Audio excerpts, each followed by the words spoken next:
Semuanya kabarnya? Semuanya sehat? Sehat. Alhamdulillah. Bagaimana semangat tidak semuanya hari ini? Semangat. Semangat. Nah, Ayah Bunda dan seluruh peserta webinar, biasanya nih kalau pagi-pagi seperti ini, Bu Guru akan mengajak teman-teman untuk tepuk semangat. Nah, untuk teman-teman pasti sudah tahu nih, bagaimana kalau kita ajak Ayah dan Bunda untuk tepuk semangat juga ya. Baik Ayah Bunda, kita beri semangat pada diri kita sendiri. Boleh Bu Kingkin akan mengajarkan gerakannya terlebih dahulu ya. Jadi yang pertama adalah tunjuk kepada diri sendiri. Nah, seperti ini. Lalu katakan I am the best. Jadi dengan suara yang keras. I am the best.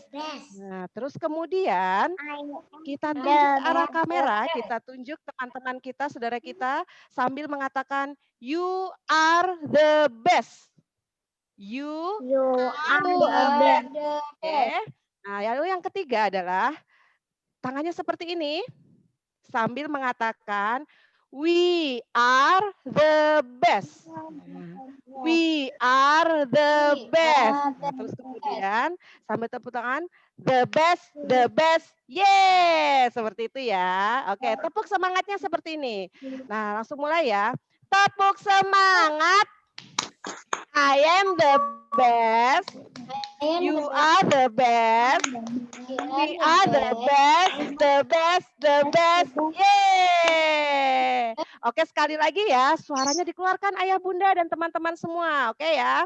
Tepuk semangat. I am the best. You are the best. You are the We best. are the best, the best, the best. Yeay. Oke, Ayah Bunda dan para peserta semua, tepuk semangat ini adalah untuk memotivasi, memberi semangat kepada diri kita sendiri bahwa kita semua adalah guru-guru yang hebat, kita semua adalah orang tua yang hebat bagi anak-anak kita. Oke, siapa yang mau jadi orang tua yang hebat? Siapa yang mau jadi guru-guru yang hebat untuk anak-anak kita? Wah, Masya Allah ya. Anak-anak yang hebat pasti orang tuanya juga hebat. Oke, Alhamdulillah. Baik, kita mulai saja ya kegiatan kita hari ini. Bu Kingkin akan mengucapkan salam sekali lagi. Assalamualaikum warahmatullahi wabarakatuh. Waalaikumsalam warahmatullahi wabarakatuh. Alhamdulillahirabbil alamin wa bihi nasta'in ala umurid dunya waddin wassalatu wassalamu ala asrofil anbiya'i wal mursalin wa ala alihi washabbihi ajmain amma ba'du. Ayah Bunda dan para peserta sekalian, mari kita ucapkan puji syukur kehadirat Allah Subhanahu wa taala karena atas ridhonya pula kita semua dapat berkumpul hari ini di tempat yang insya Allah menjadi berkah buat kita semua ya, di dalam acara yang juga mudah-mudahan memberi banyak manfaat kepada kita semua, yaitu dalam acara webinar parenting KB TK Islam Sinar Cendekia. Oke, salawat serta salam tidak lupa kami sampaikan kepada junjungan kita Nabi Muhammad Shallallahu Alaihi Wasallam, kepada seluruh keluarga, kerabat, sahabat. Semoga kita semua menjadi pengikut beliau hingga akhir zaman nanti. Baik, supaya acara ini semakin diberkahi oleh Allah, kita baca basmalah terlebih dahulu. Bismillahirrohmanirrohim. Nah, sebelum kita masuk ke dalam acara, Bu Kingkin akan memberikan sedikit peraturan dari kegiatan kita kali ini. Jadi mohon semua peserta dapat menonaktifkan mikrofonnya, kecuali nanti pada saat ada sesi pertanyaan atau sharing gitu, atau nanti pada saat ada Ananda yang akan tampil bisa dibuka mikrofonnya. Mungkin seperti itu dan mohon dapat mengikuti kegiatan kita sampai selesai karena banyak sekali, insya Allah banyak sekali manfaat yang akan kita dapatkan dalam acara pagi hari ini. Oke, baik. Yang pertama, alhamdulillah sebagai pembuka kegiatan kita hari ini sudah hadir di tengah-tengah kita sahabat saya, teman saya, sahabat cilik nih, ada Tafisa Zain. Mana ya Tafisa Zain? Reshen, mana yang namanya Tafisya? Masya Allah. Nah, Mbak Zain, apa kabar? Baik. Alhamdulillah. Nah, Zain hari ini mau membaca surat apa? Al-Qari'ah. Oke, baik. Silakan Mbak Zain membaca surat Al-Qari'ah. Bismillahirrahmanirrahim. Al-Qari'ah. Mal-Qari'ah. Wa ma adraka mal-Qari'ah. Yauma yakunun nasu kal farashil mabsus. Takunul jibalu kal ihnil manfush. Fa amma man sakulat mawazinuh fahuwa fi isyatir radiyah. Wa amma man khaffat mawazinuh fahuwa fa ummuhu hawiyah. Wa ma adraka ma hiya narun hamiyah. Shadaqallahul azim. Oke, Masya Allah. Terima kasih Mbak Zain.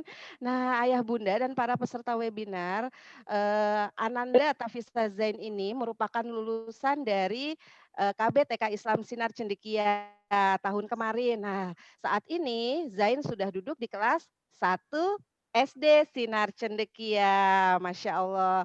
Nah, Ayah Bunda semuanya jika ingin anandanya bisa percaya diri, bisa membaca surat pendek Al-Quran dengan suara yang lantang. Nah, boleh loh bermain-main dan mendaftar di sekolah kami di TK Sinar Cendekia.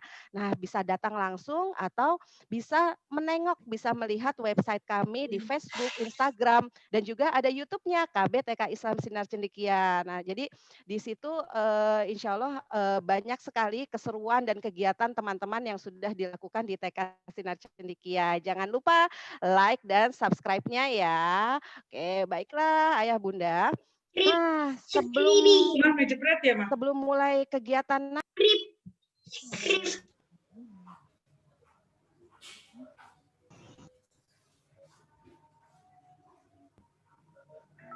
Bu Kinkin perlu di-unmute dulu, suaranya nggak kedengaran.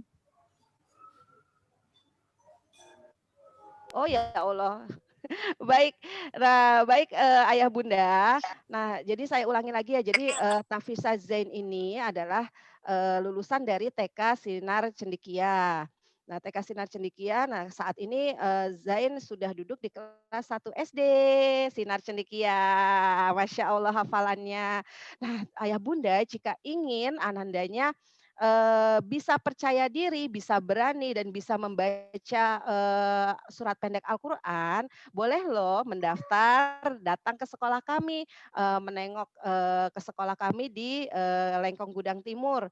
Juga bisa menengok website kami di Facebook, Instagram, dan kami juga punya channel YouTube loh Ayah dan Bunda. Nah, jadi bisa ditengok di KB TK Islam Sinar Cengkia. Insya Allah di situ banyak sekali keseruan dan kegiatan yang teman-teman sudah lakukan di TK kami. Oke, ditunggu ya. Jangan lupa like dan subscribe. Oke, baik. Nah, Ayah Bunda, boleh Bu Kingkin minta tolong untuk membuka kameranya karena kita akan ada sesi foto terlebih dahulu yang pertama. Mumpung kita masih pagi, masih pada fresh nih teman-teman, Ayah dan Bunda. Silakan Bu Kiki boleh bersiap-siap ya, kita ada sesi foto yang pertama. Dibuka ya semua kameranya. Silakan dihitung, Bu Kingkin akan hitung 1, 2, 3. Oke, terima kasih Ayah Bunda dan teman-teman. 1 kali lagi, oke ya. 1, 2, 3. Oke, baik. Sudah Bu Kiki? Oke, terima kasih Ayah Bunda dan teman-teman. Oke, baiklah. Ayah bunda sekalian, pembentukan karakter, sejak dini memang diperlukan, supaya Ananda lebih siap menghadapi masa depan yang penuh dengan tantangan. Nah, terutama di masa pandemi ini. Pernah nggak sih ayah bunda tuh merasakan bahwa, "Aduh ini, susah sekali sih ini mengatur, anak-anak nih, di rumah kerjaannya main handphone terus disuruh ini, nggak mau, disuruh belajar nggak mau." Nah, pernah tidak merasakan hal seperti itu? Nah, susah ya. Jadi bukan hal yang mudah untuk, membentuk karakter, terutama karakter positif terhadap anak-anak usia dini. Nah, insya Allah hari ini kita bersama-sama akan, apa ya, akan sharing. Nah, akan sharing bagaimana sih, caranya membangun karakter positif, kepada anak-anak kita. Karena anak usia dini ini kan masih dalam proses pengembangan karakter. Nah, jadi, kalau misalnya tidak dibangun sejak dini, itu, nanti ke depannya bagaimana nih anak-anak kita. Nah, jadi, kali ini TK Sinar Cendekia sudah menghadirkan 2 orang narasumber. Nah, yang insya Allah hari ini akan dengan senang hati berbagi pengalaman, berbagai tips bagaimana membangun, karakter positif, ananda kita selama pandemi. Nah, narasumber yang pertama adalah Ibu Rika Hardani. Terima kasih Bu Rika, selamat, datang, selamat bergabung, dan terima kasih sudah meluangkan waktu hari ini. Semoga Bu Rika senantiasa sehat ya Bu. Amin. Oke, lalu narasumber yang kedua adalah Ibu Munasri Hadini. Nah, terima kasih juga ya Bu Munasri sudah meluangkan waktu untuk hadir dalam acara, webinar kali ini. Semoga Ibu Munasri juga selalu sehat. Oke, baik ayah bunda, Bu Munasri bersama Bu Rika nanti akan membahas pembentukan karakter sesuai perkembangan, tahap perkembangan Ananda ya. Jadi, nanti Bu Munasri juga akan memberikan best practice-nya, bagaimana sih prakteknya untuk, membentuk karakter anak-anak kita ini. Nah, jadi, kebetulan, beliau berdua ini sudah sangat berpengalaman dalam membesarkan dan membentuk karakter buah hatinya. Nah, Bu Rika dan Bu Munasri ini sama-sama mempunyai 6 orang anak, Masya Allah. Nah, jadi nanti kita akan sama-sama mendengarkan ya bagaimana sih, tips dan, prakteknya, Bu Munasri dan Bu Rika ini, kok bisa gitu loh membesarkan 6 orang anak loh, nggak cuma satu, tapi menjadi anak-anak yang sukses. Nah, oke, kita mulai sesi pertama ya Ayah dan Bunda. Tapi sebelumnya boleh dong Bu Kingkin mau dengar tepuk semangatnya lagi ya, oke? Tepuk semangat, I am the best, you are the best, we are the best, the best, the best, yeay! Oke, terima kasih. Nah, Ayah Bunda, kita akan mulai sesi pertama dengan Ibu Rika. Saya mungkin akan membacakan profil singkat dari Ibu Rika terlebih dahulu ya. Bernama lengkap Ibu Rika Hardani, SP, MSI, CHT. Nah, beliau ini adalah salah satu dari pendiri Sinar Cendekia Islamic School. Nah, beliau merupakan ibu dari 6 orang anak. Pengalaman beliau dalam membesarkan dan membentuk karakter 6 orang buah hati sudah tidak diragukan lagi ya, Masya Allah. Nah, Bu Rika menamatkan, jenjang S2-nya di IPB, jurusan Ilmu Keluarga dan Perkembangan Anak. Saat ini, kebetulan Bu Rika juga sedang mengambil program doktor psikologi di UGM. Betul ya Bu Rika? Nah, jangan lupa Bu Rika ternyata juga merupakan penulis buku loh. Sudah ada buku yang beliau tulis banyak sekali sebenarnya jurnal-jurnal, tapi ini, buku dengan judul Di Tanganmu Gaya Pengasuhan pada Anak dan Penerapannya. Nah, boleh nanti, dicoba dicari dan dibaca. Nah, bagus sekali nih, berisi tentang bagaimana sih cara, pengasuhan anak ini. Oke, baik, demikian profil singkat dari Bu Rika. Silakan, saya serahkan kepada Bu Rika untuk memberikan atau sharing materinya.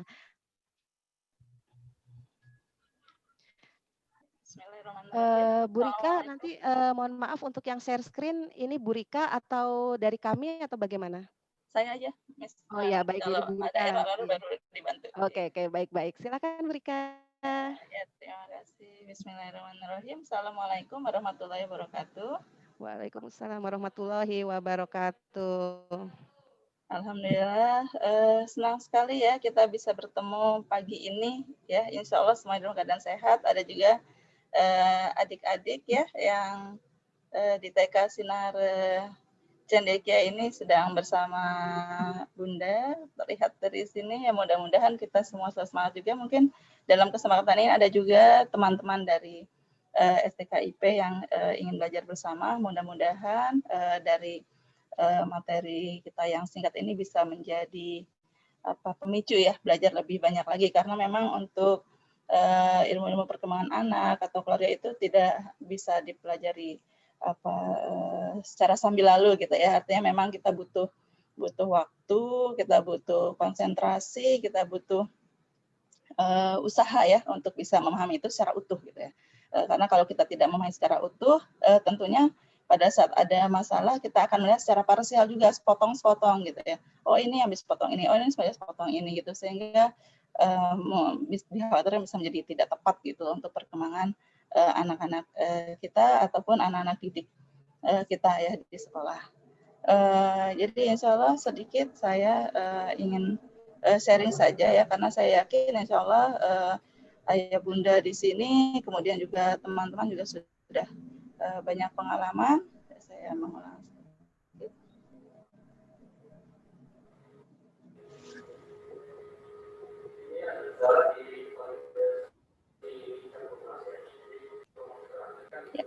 Apakah terlihat tampilannya? Sudah ya? Terlihat, terima kasih. Ya. Ya. Tema yang saya bawakan hari ini ya mengenai pembentukan karakter ya ananda kita di rumah selama masa pandemi gitu ya. Di sini saya juga selain mewakili yayasan juga mewakili dari tim Parent Support Center Sinar Cendekia ya yang memang kami buat ya untuk bisa bersama-sama orang tua untuk bisa mendampingi anak-anak kita ya selama masa pandemi ini ya. Juga insya Allah nanti sudah masa pandemi ini kita tetap siap insya Allah bersama-sama gitu ya Bunda ya. Agenda kita pembicaraan hari ini yaitu mengenai pedoman dasar kita mendidik anak itu seperti apa, kemudian perkembangan karakter anak dan tips beberapa tips untuk orang tua selama masa pandemi. Nah, yang sekarang sering terjadi gitu ya, seringkali pada saat ada perkembangan anak-anak kita itu orang tua itu langsung ke yang bagian ujung. Apa nih harus diapain nih gitu, solusinya apa? Misalnya anak suka ngambek gitu ya, oh harus diapain gitu ya, langsung ke sini gitu. Kemudian solusinya apa? A, B, C, D gitu. Kemudian mencari juga dari mungkin dari internet atau mungkin dari webinar-webinar dan sebagainya gitu ya. Nah, saya ingin menekankan yang poin pertama ini karena ini menjadi sesuatu yang sangat penting gitu ya, menjadi pola berpikir kita bersama gitu ya, baik sebagai orang tua ataupun guru gitu ya, bahwa yang kita lakukan itu harusnya bermula dari tahap awal ini. Jadi misalnya ada solusi, ada suatu masalah gitu palingnya. Nah, yang perlu kita lakukan pertama adalah identifikasi dulu masalahnya apa gitu ya. Misalnya anak ngambek gitu ya. Ada masalah apa gitu? Kenapa anak ngambek gitu? Apa yang membuat dia ngambek gitu ya? Terus mengapa, ada apa, bagaimana ngambeknya, kapan gitu dan sebagainya, pada siapa dan sebagainya. Nah, sesudah identifikasi masalah, nah kita kembali ke belakang gitu. Nah, misalnya anak ngambek gitu ya. Nah, anak-anak ini umurnya umur berapa gitu ya? Apakah yang ngambek itu anak usia SMP gitu ya? Ataukah anak usia TK gitu? Atau anak usia SMA gitu? Nah, dalam pembagian klasifikasi perkembangan itu ada beberapa kelompok umur gitu ya. Masa anak-anak gitu ya, sampai sekitar umur 11 tahun, kemudian remaja awal 11 sampai 13-14 tahun, kemudian remaja menengah 14 sampai sekitar 17 tahun, dan ada remaja akhir hingga 20 sampai 21 tahun. Nah, kalau sesudah kita teridentifikasi masalah, kita lihat misalnya, oh ternyata pada anak saya anak TK gitu ya, atau anak kelas 1 SD. Nah, kemudian kita harus kembali kepada kita pelajari tahapan perkembangan anak usia TK itu apa saja gitu. Jadi kita nggak bisa pukul rata. Misalnya, oh kalau ada nama anak ngambek maka kita harus komunikasi gitu. Memang betul komunikasinya, tapi itu komunikasi pada anak usia berapa? Karena berbeda-beda antara anak usia TK, usia SD kelas 5, atau kemudian SMP atau SMA itu cara berkomunikasi beda-beda. Beda juga dengan anak, misalnya anak kita sudah kuliah gitu, itu beda-beda. Nah, kita lihat tadi tahap perkembangan anak. Ini menjadi sesuatu yang penting karena saya perhatikan ini yang sering terlewat gitu dari pada saat orang tua atau guru itu menghadapi suatu masalah gitu ya. Dia sering udah hajar langsung gitu ya, maksudnya udah langsung cari aja solusinya apa, oh bisa A, bisa B, bisa C. Kita lupa dengan tahap ini gitu ya. Nah, ini menjadi titik tekan saya gitu dalam kita melihat apa yang terjadi dengan anak-anak kita, baik anak kita sendiri di rumah ataupun anak-anak didik kita. Ya. Nah, kemudian untuk tadi kenapa itu kita perlu pelajari tadi, karena dalam perkembangan seorang anak gitu, nggak cuma seorang anak, dalam perkembangan manusia itu perkembangannya itu bermacam-macam. Mungkin kita sering dengar hanya, oh gimana perkembangannya, oh anak saya sudah tinggi, oh anak saya sudah apa, oh gitu ya. Nah, padahal perkembangan anak itu banyak sekali ininya, itemnya gitu ya, apa bukan itemnya, dimensinya gitu. Jadi ada perkembangan fisik gitu atau motorik, perkembangan kognitif, cara berpikirnya, pengembangan bahasanya, kemudian perkembangan sosialnya, kemudian emosionalnya, kemudian nah itu semua adalah bagian dari tahap perkembangan itu sendiri gitu ya. Jadi kita nggak bisa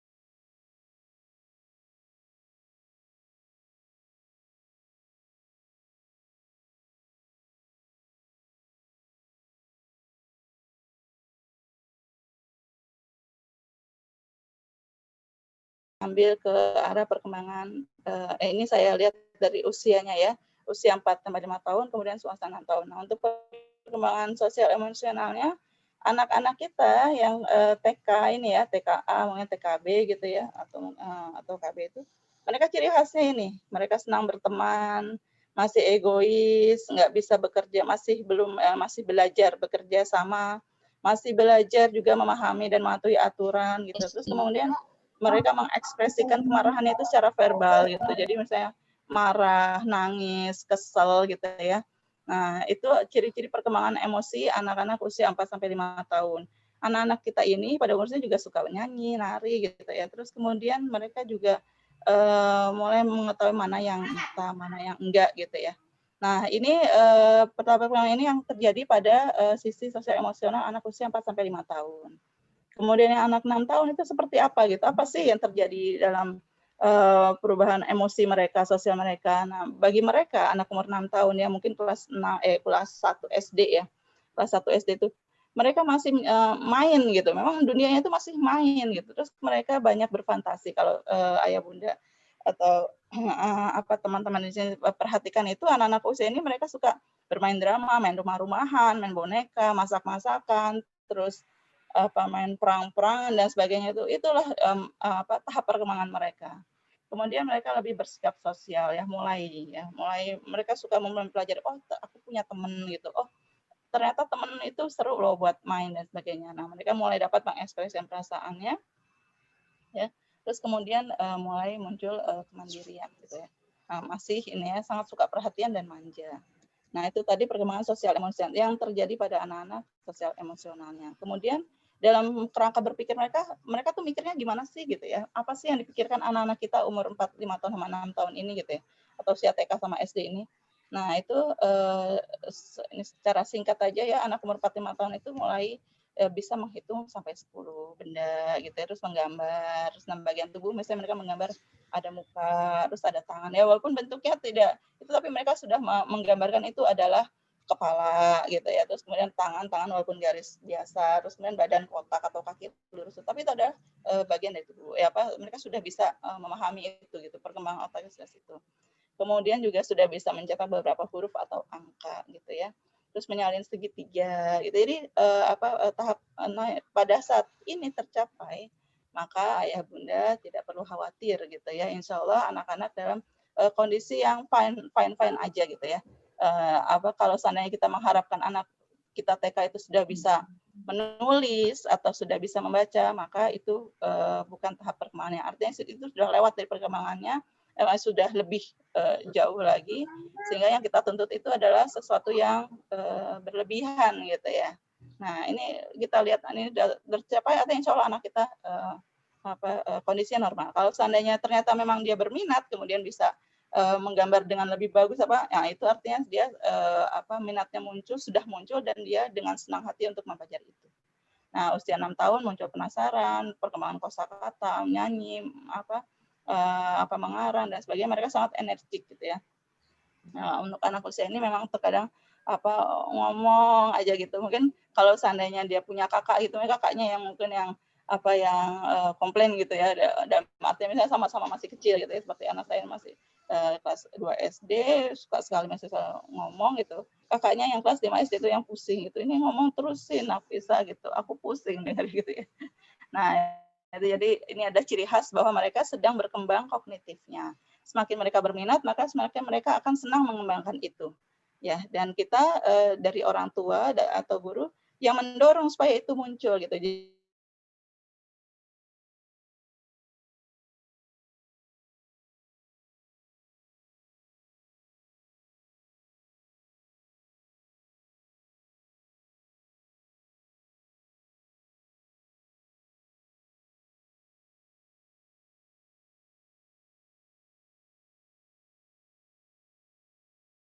tahap usia ini ya seperti jatuh lah tapi itu adalah tahap perkembangan motorik mereka. Kalau seandainya ada anak usia 5 tahun yang masih belum bisa berjalan mundur gitu ya, misalnya kayak gitu. Nah, itu kita sebagai guru atau orang tua perlu hati-hati gitu. Ada apa nih gitu. Harusnya usia 5 tahun dia bisa berjalan mundur, jalan maju dia udah bisa gitu. Atau dia melompat gitu. Nah, kalau untuk saya perhatikan yang untuk TK Sinar Cendekia sih insya Allah tahap-tahap ini sudah termasuk dalam pengecekan kemampuan anak-anak kita. Jadi insya Allah terpantau gitu ya. Kemudian usia 6 tahun ini ya, mereka mulai belajar naik sepeda, lompat tali. Sebenarnya sepeda itu dalam konteks mereka belajar keseimbangan gitu ya. Terus berjalan turun tanpa pegang dan sebagainya itu adalah tahap-tahap perkembangan motorik. Kalau misalnya ada yang dari basic perkembangan motorik ini belum tercapai, maka kita harus menstimulusnya dengan lebih sering gitu ya. Tapi kalau udah distimulus ternyata belum bisa, nah kita perlu mencari untuk konsultasi ada apa ini gitu ya. Mungkin tidak hanya berhubungan dengan perkembangan motorik seperti saya sampaikan di awal, mungkin ada berhubungan dengan perkembangan emosionalnya. Misalnya dia terlalu sedih atau terlalu kesal sehingga dia bentuknya dia udah nggak mau belajar sepatu, nggak mau mandi dan sebagainya, itu bisa pengaruhnya ke sini gitu ya. Ini saya sampaikan secara cepat, waktunya karena nggak lama ya. Kemudian perkembangan bahasa, anak-anak sudah bisa menggunakan nenek akan gitu ya. Dia mudah-mudahan alamat akan datang, terus nama alamat dia sudah tahu gitu ya. Nah ini kita perlu manfaatkan dengan sebaiknya ya, perkembangan bahasa anak-anak sudah bisa mengatakan nama dan alamat, karena buat keamanan juga kita cek gitu anak-anak biasanya sih mereka sudah menguasai alamat rumahnya di mana, mereka bisa menyebutkan rumahku di Kencana Loka Blok E118. Nah itu karena buat keamanan mereka juga ya. Kemudian mereka sudah bisa mengikuti 2 atau 3 perintah gitu misalnya. Simpan buku itu, gosok gigi, lalu pergi ke tempat tidur. Nah itu masih bisa mereka tangkap gitu. Tapi kalau ibu-ibu perintahnya banyak gitu misalnya, Dek cepet ya mandi dulu, habis itu bajunya ada di sana, habis pakai baju nanti makan ya, nanti turun ke bawah, di sana ada tasnya Dede, langsung berangkat sekolah. Itu dia nggak nangkep gitu. Ya kebanyakan gitu, perintahnya tuh kebanyakan. Jadi kalau seandainya Assalamualaikum. Usia ini Iya, Bun. Sampaikan dengan Iya, simple. ini apa namanya? Mungkin di gitu. Nah, kemudian usia 6 tahun mereka udah bisa menggambarkan acara TV. Nah, di sini bisa menjadi plus, bisa menjadi minus kita. Pada saat anak-anak ini sudah melihat sesuatu yang baik, mereka akan bisa menceritakannya lagi. Misalnya anak umur 6 tahun, 7 tahun, mereka melihat YouTube tentang kisah Nabi Muhammad gitu ya, misalnya, atau kisah Nabi Nuh, atau mereka sudah bisa menceritakan kembali. Tadi aku nonton ini nih kisah Nabi Muhammad, terus sudah gitu Nabi Muhammad di iniin, terus ini. Nah, ini kita bisa menstimulus perkembangan bahasa ini dengan optimal gitu ya. Selain dia bisa menceritakan gitu ya, artinya pada saat menceritakan tidak hanya perkembangan bahasa, tapi perkembangan kognitif juga berjalan. Ya, terus kemudian dia emosinya juga berjalan, dalam menceritakan dia ada emosi yang terlibat di situ. Nah, kemudian anak-anak kita kan belajar bicara dengan tata bahasa yang benar, kita yang betulkan gitu. Jadi pada saat anak-anak tata bahasanya berantakan ya, ada suatu, nggak harus selalu gitu ya, ada suatu waktu kita yang merapihkan gitu ya, misalnya ini buku apa gitu kan. Nah, itu kan sudah tertangkap dan baik, tapi buku ini apa, nah, itu kita berikan masukan susunan tata bahasa yang baik itu seperti apa. Termasuk juga kosakata itu di sini luar biasa kecepatannya bertambah ya, anak-anak 4 sampai 6 tahun ini luar biasa sekali perkembangan kecepatan kosakatanya gitu, sampai kadang-kadang mungkin kita orang tua itu terkaget-kaget gitu ya dengan ini ya, seperti anak saya. Ya, itu pun tergantung dari apa yang mereka dengar dari kita orang tuanya atau dari gurunya gitu ya. Seperti anak saya itu umur 7 tahun baru ulang tahun ke-7 gitu. Sudah suka bertanya gitu, Mimi itu depresi itu apa, Mi? Oh, waduh, nangkep pas saya lagi ngomong gitu ya. Terus setelahnya itu, kalau trauma itu apa? Aku mengalami trauma apa, Mi? Gitu ya. Jadi apa, kita orang tua punya peran penting di sini pada saat anak itu mendengarkan suatu kata, kemudian mencari penjelasan ke kita jelaskan dengan jelas gitu ya. Artinya nggak bisa sambil lalu atau dianggap oh itu cuma anak kecil, kita asal-asalan jawabnya. Oh itu trauma sih yang kayak gitu aja gitu. Kita kesempatan kita nih, trauma itu adalah itu anak akan menangkap gitu ya, akan menangkap dengan sehingga kemampuan bahasanya bisa berkembang. Kemudian kita masuk untuk perkembangan karakter anak. Tadi saya sudah mendahului dengan tahap perkembangan anak. Kemudian sekarang kita masuk perkembangan karakter anak gitu ya, yang menjadi tema kita hari ini. Perkembangan karakter gitu ya. Ini dari perkembangan termasuk ada perkembangan teori moral ya. Teori moral ini yang nanti mempengaruhi anak itu akan jadi baik apa enggak gitu. Jadi warga negara yang baik apa enggak gitu ya. Paham enggak dengan misalnya Pancasila atau apa-apa. Nah itu basic-basicnya, dasar-dasarnya itu adalah dari pengembangan karakter anak-anak kita itu. Ya, yang paling dasar sekali itu anak itu meniru orang tua atau meniru guru, itu jelas. Nah, terus kemudian pengaruh lingkungan dan strategi nanti masa pandemi satu-satu saya bahas. Di sini saya ambil beberapa image ya. Jadilah Anda suri teladan dan contoh yang baik bagi anak-anaknya. Dalam Islam sendiri sudah jelas sekali ya. Wahai ayah dan ibu, bertakwalah pada Allah. Contohkanlah amal solih yang kita lakukan lillahi ta'ala karena Allah. Ingatlah bahwa anak-anak kita akan meniru kita. Jika amal kita solih, maka akan ditiru oleh mereka. Sebaliknya jika kita sampai beramal maka akan ditiru juga gitu ya. Maka menjadi satu kelebihan gitu ya buat guru gitu ya, sebagai guru atau sebagai orang tua itu untuk bisa memberikan fondasi-fondasi perilaku yang baik gitu ya. Nah itu ya, your kids watch you for a living gitu ya. Jadi memang pekerjaannya anak-anak itu adalah melihat kita gitu ya, melihat orang tuanya, melihat gurunya lagi ngapain nih? Oh gurunya tersenyum, oh kalau gitu aku belajar tersenyum gitu ya. Terus kalau gitu, oh kenapa ini orang tuaku kok mama marah-marah gitu. Mereka tuh melihat, mereka pengamat ahli gitu. Anak-anak itu adalah pengamat yang ahli dan it's their job gitu ya, itu pekerjaan mereka gitu ya. Itu yang makanya kita harus menjadi role model gitu buat kita, harus sedapat mungkin gitu. Kalaupun suatu saat kita kelepasan atau apa, kita bisa langsung mengklarifikasi sesudahnya gitu, supaya itu tidak tertanam menjadi mereka bahwa oh kalau gitu marah-marahin misalnya marah-marahin orang itu sesuatu yang baik. Nah itu, atau misalnya ngamuk-ngamuk di misalnya di Zoom atau di HP atau di mana, itu sesuatu yang wajar, itu kita harus segera merevisi itu supaya nggak jadi memori buat mereka. Nah, kemudian juga perkembangan anak itu dipengaruhi oleh lingkungan gitu. Ini salah satu teori yang umum dipakai, itu teori ekologi sistem. Bronfenbrenner itu tahun 1964 dia menyatakan bahwa dalam perkembangan anak itu ada banyak lapisan-lapisan sistem-sistem yang mempengaruhi perkembangan anak itu. Tidak hanya yang lapisan paling bawah, tidak hanya mikrosistem bahwa keluarga, sekolah, orang tua itu yang mempengaruhi, tapi juga nanti ada lebih luas lagi gitu, lebih luas lagi hingga sistem negara itu pun bisa mempengaruhi perkembangan anak kita. Ya, apa itu contohnya gitu? Sistem pendidikan yang mempengaruhi perkembangan anak. Ya, misalnya yang paling mudah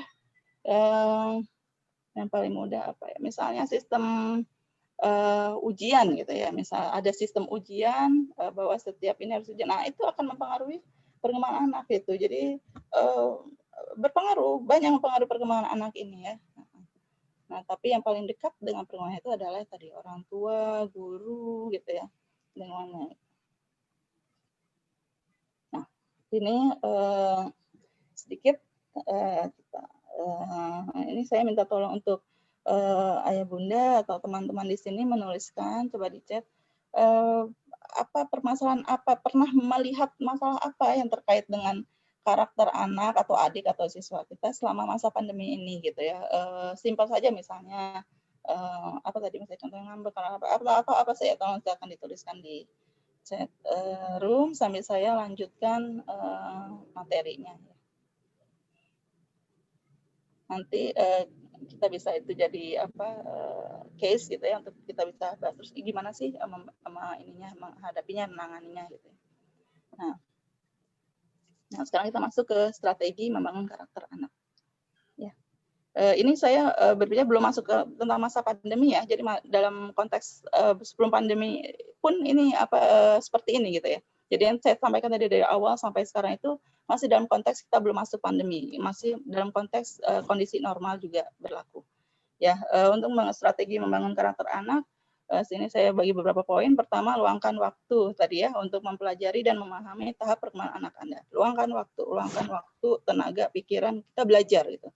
Orang tua, guru itu harus belajar gitu ya.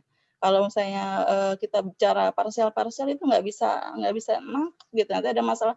Karena apa? Karena masalah anak itu macam-macam gitu ya. Macam-macam, banyak variabelnya, macam-macam, banyak segala macam gitu ya. Sehingga kalau yang kita tahu cuma sepotong-potong aja misalnya, oh kemarin saya habis ikut webinar tentang cara berkomunikasi dengan anak gitu. Oh terus bulan lalu saya habis ikut tentang membangun bonding dengan anak. Itu parsial.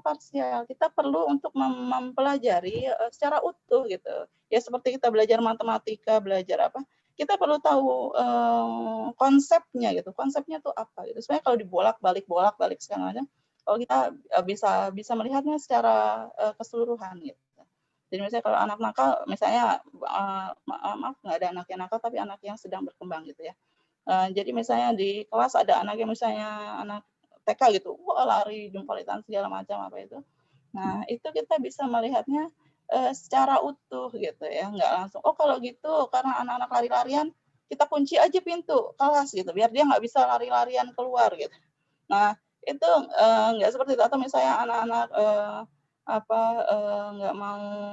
nggak mau berbagi gitu dengan teman, ya udah mainannya kita kurangin aja gitu supaya nggak jadi rebutan. Ada mainan cuma 2 malah rebutan. Kalau seandainya kita ambil ya anak-anak nggak jadi rebutan, nggak ada mainannya gitu ya. Jadi inilah pentingnya kita belajar di tahap perkembangan anak yang ada gitu ya. Kalau seandainya belajarnya dari tahap yang paling bayi gitu sampai usia remaja mungkin terlalu panjang, cukuplah mungkin misalnya anak ayah bunda umur TK gitu. Belajar ya sampai dalam untuk anak TK, atau misalnya 1 TK, 1 SMP. Belajar SMP sama TK itu tadi gitu ya.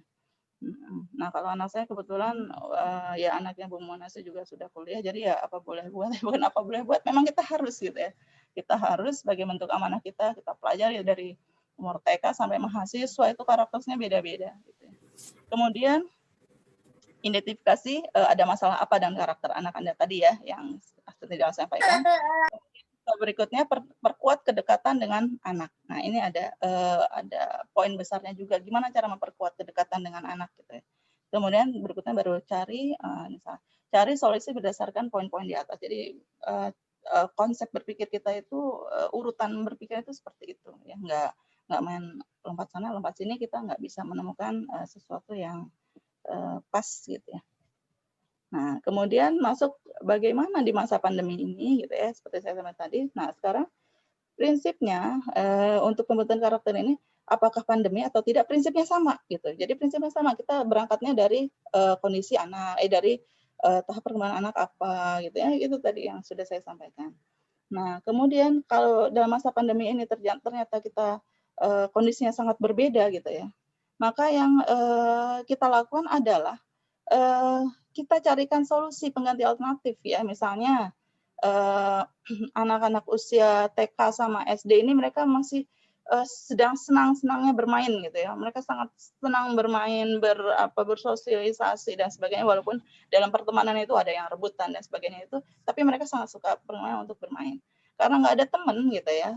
Kita cari solusinya apa gitu ya. Mungkin ya bisa lewat kontak lewat video call gitu ya, atau lewat Zoom, atau juga bisa kita lah gitu yang orang tua atau guru itu yang paling dekat dengan anak di rumah saya orang tua ya, yang menjadi teman bagi anak kita gitu ya.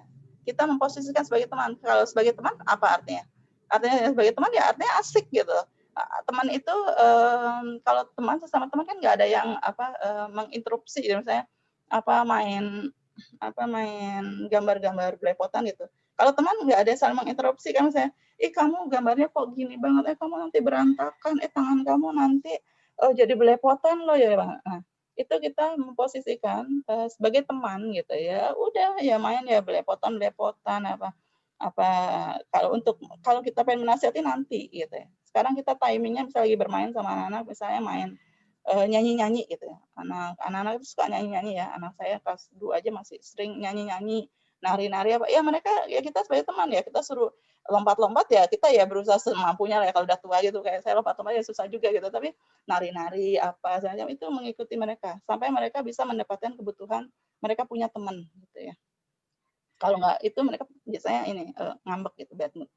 Nah, kemudian misalnya ada masa yang terjadi karena hilangnya kesempatan fasilitasnya nggak sekolah, terus menjadi nggak disiplin ya, misalnya pasti kita anak jadi nggak disiplin, nggak mau belajar, nggak mau apa gitu, nggak disiplin gitu, maka kita gunakan pendekatan lain gitu ya. Kalau di sekolah kan kita dapat ada fasilitas tuh, misalnya di sekolah gurunya bisa besok pakai seragam warna ini atau apa gitu, atau misalnya habis bermain pensilnya dikumpulkan. Nah, ini kan nggak ada fasilitas tersebut ya, kita nggak ada yang membantu orang tua di rumah melakukan itu, maka kita gunakan pendekatan lain. Ya, bisa misalnya dengan memunculkan ketertarikan anak, bahwa disiplin itu keren, mandiri itu hebat, belajar itu asik, seru dan sebagainya. Kita bangun konsep itu sehingga anak-anak itu dengan senang hati memunculkan perilaku itu gitu ya. Misalnya mandiri itu keren loh gitu. Nah, itu kita buat kita desain supaya anak-anak bisa menjalankan itu, misalnya lemarinya gitu berantakan gitu ya. Ngambil baju tarik. Nah, itu kan. Nah, kalau di sekolah mungkin adanya. Nah, kalau misalnya itu kita buat itu, kalau Dede bisa ngerapin lemari itu sendiri keren banget loh. Itu artinya anak yang mandiri apa. Nah, itu dia munculkan itu emosi bahwa dia mampu, dia bisa, ya itu bisa muncul sehingga dia melakukan itu dengan senang hati. Tadi ada satu teori lagi, teori psikososial itu Erik Erikson itu mengatakan bahwa dalam setiap tahap perkembangan anak itu ada emosi-emosi yang dominan. Jadi misalnya pada waktu umur TK gitu ya, TK atau SD kelas rendah ini mereka sedang memunculkan industri membuat sesuatu. Jadi pas TK itu mereka membuat sesuatu, kemudian mereka bangga dengan itu. Nah, tugas kita orang tua ini memunculkan kita menghargai kebanggaan mereka membuat itu gitu, menggambar seperti apa gitu, terus mereka dengan bangga, maka kita harus mengekspresikan dengan wow gitu ya. Nah, kita nggak bisa ekspresi biasa-biasa aja. Kalaupun kita sibuk luangkan 1-2 menit untuk bisa mengekspresikan itu dengan sesuai dengan harapan mereka gitu. Kadang-kadang saya juga kalau lagi sibuk ngetik-ngetik dan sebagainya, terus anak saya datang, Mimi keren nggak gambar aku gitu. Terus saya cuma lihat, oh iya, padahal saya udah menghadapkan badannya, melihat matanya, tapi saya bilangnya begini, oh iya gambar dia bagus ya. Buat dia itu kurang gitu. Nah, anak kita yang sudah terbiasa menyampaikan perasaan, dia akan bilang, Umi kok nggak wow banget sih kok komentarnya. Nah itu saya baru ingat, oh iya dia perlu wow itu. Keren deh, walaupun agak lebay gitu ya. Tapi itu itu yang dia butuhkan. Itu yang dibutuhkan anak-anak usia ini gitu ya, pernyataan. Jadi mereka membangun self esteem itu basicnya tuh dari sini. Sebelum berpikir nanti ke SMA dan sebagainya, self esteem basicnya dari umur ini. Nah terus Oke, Bu Rika, ya mohon maaf kurang. sebelumnya, waktunya sebentar lagi karena mau ada pertanyaan satu. Oke, ya, udah mau Maaf ya Bu selesai. Rika. Iya nggak apa-apa, Insya Allah. Makasih banyak diingatkan. Nah, kemudian tips yang terakhir itu kita perlu membangun social emotional learning di anak-anak, gitu ya. Ini kemampuan apa? Jadi yang langsung berkaitan dengan pembentukan karakter adalah bagaimana pengaturan emosi mereka, gitu ya. Nah, itu caranya ada beberapa cara. Misalnya kita bermain emotion card, gitu ya. Kita bermain dengan bentuk kita latih anak-anak itu untuk bisa menyampaikan emosinya, mengidentifikasi emosinya. Dia lagi marah, dia lagi senang, dia lagi kesel, apa dia lagi sedih gitu ya. Nah itu ada 4 emosi dari itu.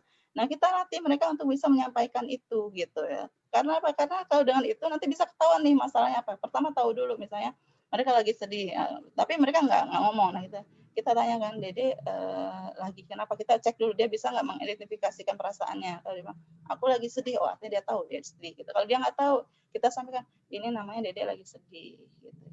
Nah, terus kemudian masuk character development lesson. Nah, pas waktu ini kita bisa memanfaatkan, kita punya teman mengajar mereka, teman mengajar dan tanda petik itu adalah kita sekarang punya ada YouTube, ada acara TV dan sebagainya itu ya kita cari yang bisa membentuk karakter mereka ya seperti tadi anak saya sangat suka melihat YouTube setiap mau tidur melihat kisah Nabi gitu ya. Kisah Nabi atau kadang-kadang ceramah-ceramah yang masih nyangkut buat anak-anak. Nah, itu kita bisa membantu kita untuk itu gitu. Kan mungkin kalau kita sendiri sebagai orang tua itu kadang-kadang udah habis juga nih amunisinya setiap hari cerita tentang kisah Nabi, begitu udah cerita lagi dia udah bilang, aku udah tahu itu. Oh, ini udah pernah cerita itu. Oh, ini jadi aduh apalagi gitu kan. Nah, kita bisa memanfaatkan itu gitu. Banyak inilah cara itu ya. Kemudian kita bisa menggunakan juga mood meter gitu ya dalam artian seperti ini. Kita kasih gambar sama anak-anak ya garis ada warna mulai dari warna merahnya muda terus sampai warnanya merah tua banget gitu. Nah, nanti pas waktu dia lagi sedih gitu terus kita Dede kalau misalnya sedihnya Dede itu warnanya dari yang muda gitu apa sampai yang mana atau ada di rentang warna yang mana gitu. Warnanya udah terakhir banget artinya dia sedih banget. Nah, kita jadi respon kita itu bisa menyesuaikan dengan level mood mereka gitu. Kalau misalnya level mood mereka itu sangat sedih gitu misalnya entah dalam karena apa ya mungkin sesuatu yang sederhana atau sesuatu yang berat buat mereka gitu ya. Nah itu kita bisa lebih dalamin lagi ada apa sampai kemana karena apa gitu. Tapi kalau mereka sedih tapi mereka ngasih petunjuknya cuma di warna agak pink gitu, oh ya mungkin sesuatu apalah gitu, mungkin apa yang jatuh atau yang hilang atau apa gitu. Nah itu bisa kita.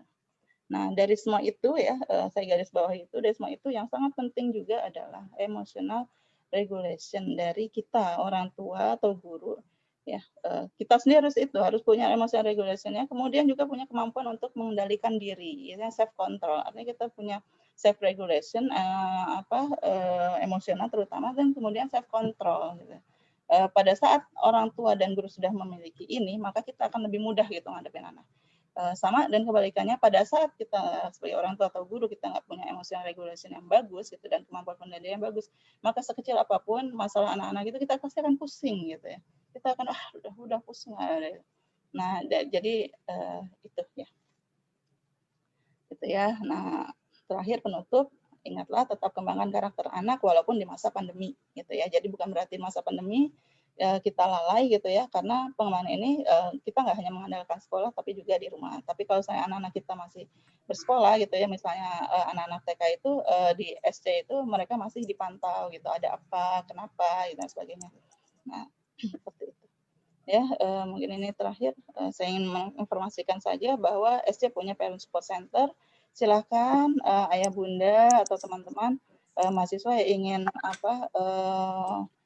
memanfaatkan ini gitu ya, bisa by WA atau telepon atau membuat janji, nanti insya Allah tim PSC ini akan berusaha membantu ayah bunda untuk bersama-sama menghadapi masalah anak-anak. Mungkin itu saja dari saya. Terima kasih. Mohon maaf apabila ada kesalahan dan perubahan kata. Assalamualaikum warahmatullahi wabarakatuh. Waalaikumsalam warahmatullahi wabarakatuh. Oke, baik. Terima kasih Bu Rika atas sharingnya tadi. Nah, betul sekali Ayah dan Bunda, seperti yang dikatakan Bu Rika tadi. Jadi di Sinar Cendekia ada PSC ya Bu Rika ya. Insya Allah Parent Support Center ini akan membantu Ayah Bunda jika ada permasalahan atau kesulitan dalam dalam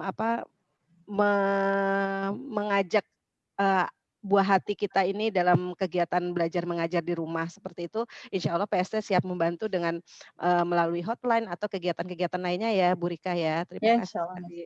Baik, Ayah Bunda, ini sudah banyak pertanyaan yang masuk, tapi untuk yang sekarang mungkin kita satu saja dulu ya, Ayah dan Bunda ya Bu Rika ya. Jadi nanti pertanyaan yang lain mungkin nanti akan kami teruskan kepada Bu Rika, nanti Bu Rika bisa menjawabnya dan jawabannya akan kami sampaikan melalui grup atau email Ayah dan Bunda. Oke, jadi ini pertanyaan ini Bu Rika, mohon maaf screen-nya sudah dimatikan ya? Oh, screen sebentar ya. Sudah ya? Udah kayaknya deh. Oke, ya baik-baik. Jadi ini pertanyaan ini datang dari Bunda Resariwinta. Nah, Bunda Resariwinta ini menanyakan apa yang harus dilakukan jika kemampuan anak usia 3 tahun alhamdulillahnya ini sudah melampaui kemampuan dari usia 4-5 tahun. Jadi sebenarnya Anandanya usianya masih 3 tahun tetapi kemampuan yang dimiliki sudah seperti anak usia 4-5 tahun. Nah, apakah ada ilmu atau komunitas anak komunitas yang bisa menampung atau membina Ananda dengan akselerasi yang seperti ini. Nah, bagaimana Bu Rika? Ya langsung saja ya.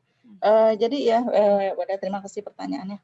Jadi memang banyak terjadi pada anak-anak yang bertumbuh dengan normal itu, yang berkembang dengan normal itu, anak-anak itu tuh lebih cepat daripada yang standar dasar yang saya sampaikan tadi gitu. Jadi yang saya sampaikan tadi adalah standar minimum sekali anak-anak pada usia tersebut gitu. Artinya pada saat usia tersebut ada yang belum bisa, maka kita harus warning gitu orang tuanya gitu ya. Nah, apabila anak-anak kita sudah melewati itu gitu, ternyata dia umur 4 tahun dia sudah bisa banyak mengenal huruf gitu atau udah bisa berhitung atau apa gitu. Maka menurut saya teruskan saja Bunda di rumah itu melakukan stimulasi dengan menyenangkan gitu. Jadi jangan tergoda apabila anak kita udah itu kemudian kita berikan stimulus yang mohon maaf agak berlebihan gitu misalnya jadi harus mengerjakan ini apa gitu ya.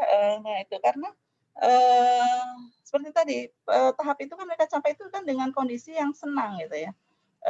Catatan penting yang harus kita bawahi bahwa apabila ternyata anak kita itu sudah lewat daripada standar yang umurnya itu, artinya itu mereka capai itu dalam kondisi yang senang gitu. Jadi bukan terpaksa atau dipaksa gitu ya. Nah, pada saat mereka tercapai itu dalam kondisi yang senang, dalam kondisi yang memang bahagia gitu, misalnya mereka belajar huruf dengan senang gitu, dengan bahagia misalnya karena sering melihat lagu nyanyi huruf-huruf, jadi mereka nyanyi itu dengan senang juga gitu ya. Nah itu maka yang perlu dilakukan adalah teruskan menstimulus dengan cara yang menyenangkan juga ya. Misalnya banyak yang harus misalnya bereksperimen gitu loh atau dari ngobrol-ngobrol gitu ya atau menggambar itu lakukan itu semua itu dengan senang gitu ya. Jangan sampai kita tergoda melihat udah bisa ini kemudian kita tergoda, nanti yang paling kita khawatirkan dari tahap ini adalah hilangnya minat belajar gitu ya. Termasuk yang paling kita dukung dalam masa ini adalah memunculkan minat belajar sehingga belajar itu menjadi sesuatu yang menyenangkan buat mereka. Belajar itu sesuatu yang banget gitu loh, yang aku suka banget deh belajar gitu ya. Nanti sampai tua itu nanti juga anak-anak itu akan tetap mengembangkan itu karena berapapun usia kita gitu ya, walaupun sudah tua itu kita akan terus belajar. Kita perlu terus belajar, misalnya belajar anak kita SMP kita harus belajar tentang SMP, anak kita SMA kita belajar tentang SMA. Kita banyak belajar dalam pekerjaan, dalam rumah tangga dan sebagainya kita terus belajar ya. Kita hanya berhenti belajar pada saat kita nanti meninggal. Dan itu saja, Miss Cindy. Iya, baik. Terima kasih Bu Rika. Mohon maaf sekali lagi kepada Bu Rika karena keterbatasan waktu kami. Jadi nanti kami akan mengirimkan pertanyaan-pertanyaan dari ayah dan bunda kepada Bu Ya, Rika. insyaallah. Nanti semoga Bu Rika berkenan menjawabnya. Nanti Ya, jawabannya akan insyaallah, kami insyaallah. teruskan di grup ya Bu Rika. Terima kasih sekali Bu Rika atas Ya, ya, sharingnya hari ya, ini. ya. Nah, baik. Miss Cindy Iya, sedikit kenapa? jadi nanti silakan kalau nanti saya sudah memberikan jawaban kalau Mas ayah bunda yang ada yang masih belum masih ada yang bingung gitu atau ingin ditanyakan lagi bisa kami akan berusaha membantu gitu ya Miss Oke, Cindy ya ya lewat baik. PSC tadi gitu Oke, ya. ya baik. Ya Ya, baik, terima kasih Bu Rika. iya. Ya, jadi jika mengalami kesulitan dengan pengasuhan kepada buah hati kita, Parent Support Center solusinya. Baik, baik ya ayah dan bunda. Nah, kita lanjut ke acara kita selanjutnya.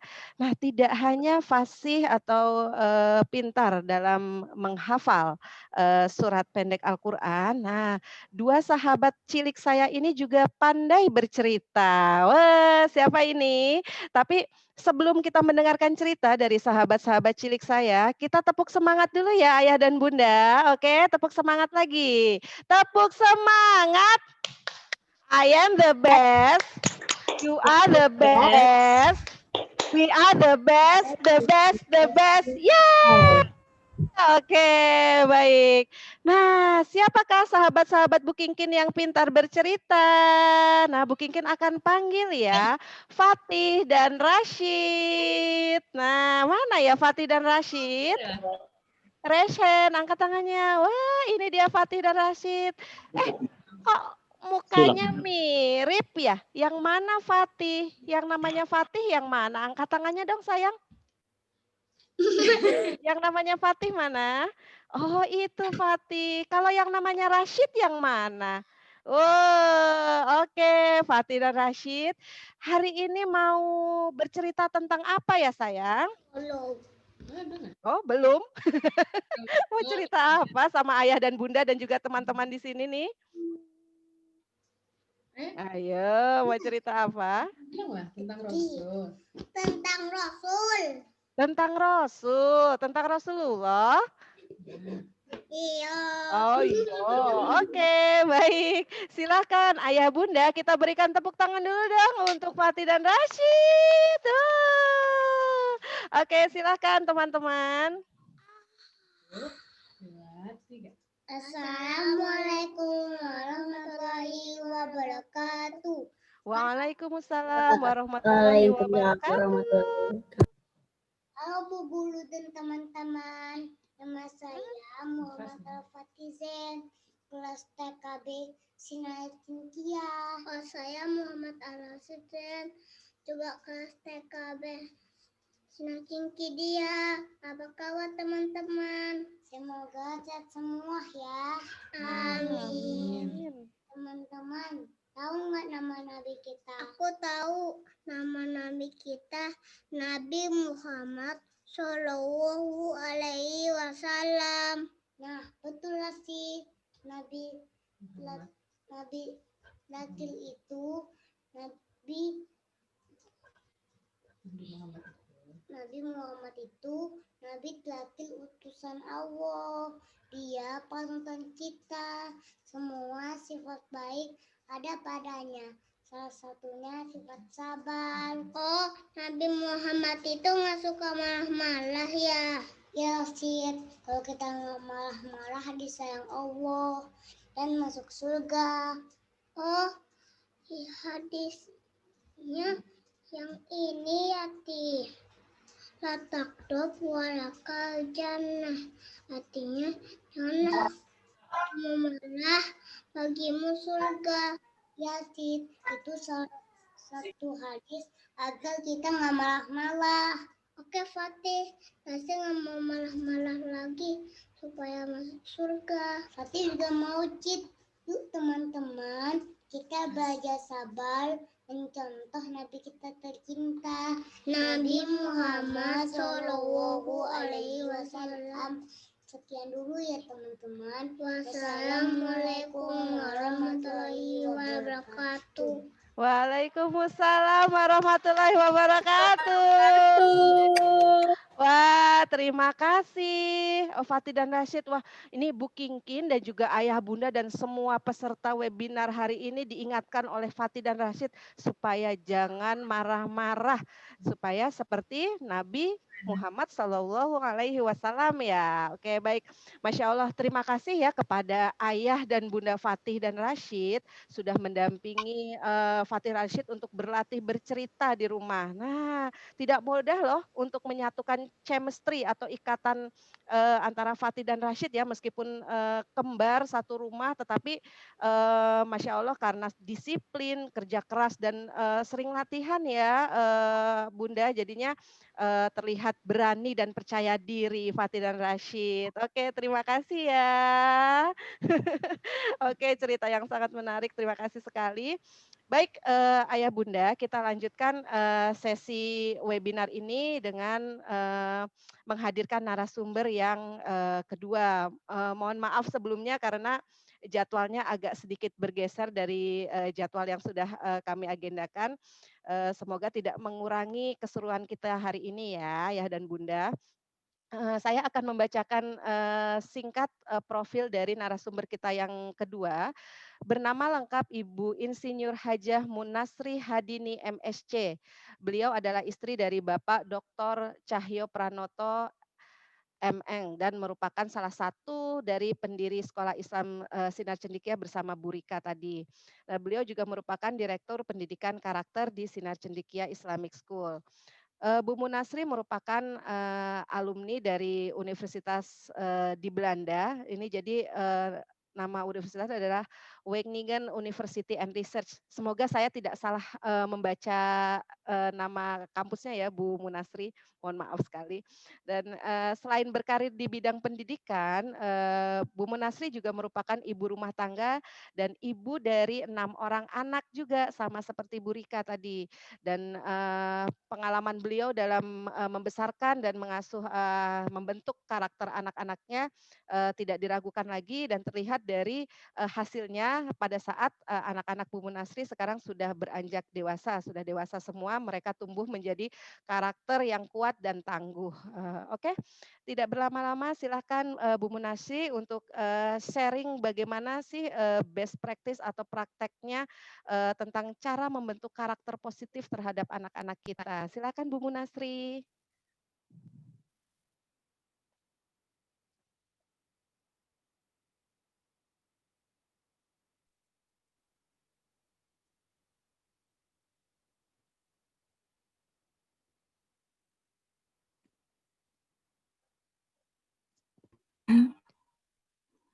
Bismillahirrahmanirrahim. Assalamualaikum warahmatullahi wabarakatuh. Alhamdulillah. Alhamdulillahirrabbilalamin. Wassalatu wassalamu ala rasulillah wa ala alihi wa sahbihi ajmain amma ba'du. Ayah bunda yang dirahmati Allah, alhamdulillah segala puji bagi Allah atas segala nikmat yang Allah karuniakan kepada kita semua, termasuk nikmat dikaruniai anak-anak yang soleh dan solehat ya, alhamdulillah. Salawat dan salam semoga senantiasa tercurah kepada junjungan kita Nabi besar Muhammad Sallallahu Alaihi Wasallam. Sebelumnya kami juga tidak lupa mengucapkan terima kasih banyak kepada guru-guru TK, KB TK Islam Sinar Cendekia yang telah menyelenggarakan acara pada pagi hari ini. Mudah-mudahan acara ini bermanfaat buat kita semua, ya, insya Allah. Tadi kita sudah mendengarkan ya pemaparan dari Bu Rika ya tentang tahapan-tahapan moral anak ya, bagaimana membentuk karakter sesuai dengan usia ya, khususnya di era pandemi ini. Insya Allah pada kesempatan ini mungkin saya lebih kepada best practice ya. Ini best practice-nya pun alhamdulillah saya belajar dari anak ya. Jadi anak-anak saya alhamdulillah sudah dewasa semua ya. Dan saya hanya menanyakan apa saja yang dulu ditanamkan ketika kecil sehingga ketika mereka besar mereka bisa menjadi pribadi-pribadi yang mandiri ya, yang bertanggung jawab, yang percaya diri ya, yang tekun, ulet ya, dan lain sebagainya. Jadi saya hanya kayak mengulang sejarah lagi, sudah nggak punya anak-anak lagi usia TK ya, yang bungsu sudah SMA ya. Yang pertama malah sudah sekarang kuliah S3 insyaallah. Ayah bunda yang dirahmati Allah,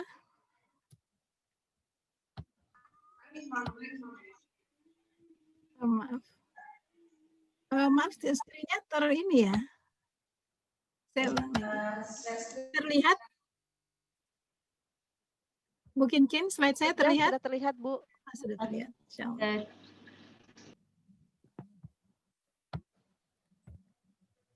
Ya, ayah bunda rahimakumullah, alhamdulillah ya, tanpa kita sadari ternyata kita sudah kurang lebih 10 bulan ya berada di era pandemi ini. Bahkan untuk dunia itu 17 November kalau nggak salah itu pas 1 tahun ya, 1 tahun di mana setahun 17 November tahun lalu itu ada yang terinfeksi virus COVID ya, COVID-19 di Wuhan. Nah, tanpa terasa juga sepanjang itu kurang lebih 10 bulan kita membersamai anak-anak kita di rumah ya, baik anak-anak dari usia yang belum sekolah ya, TK bahkan sampai mahasiswa ya, sekarang semua belajar dari rumah. Tentu ada hikmah di balik ini ya.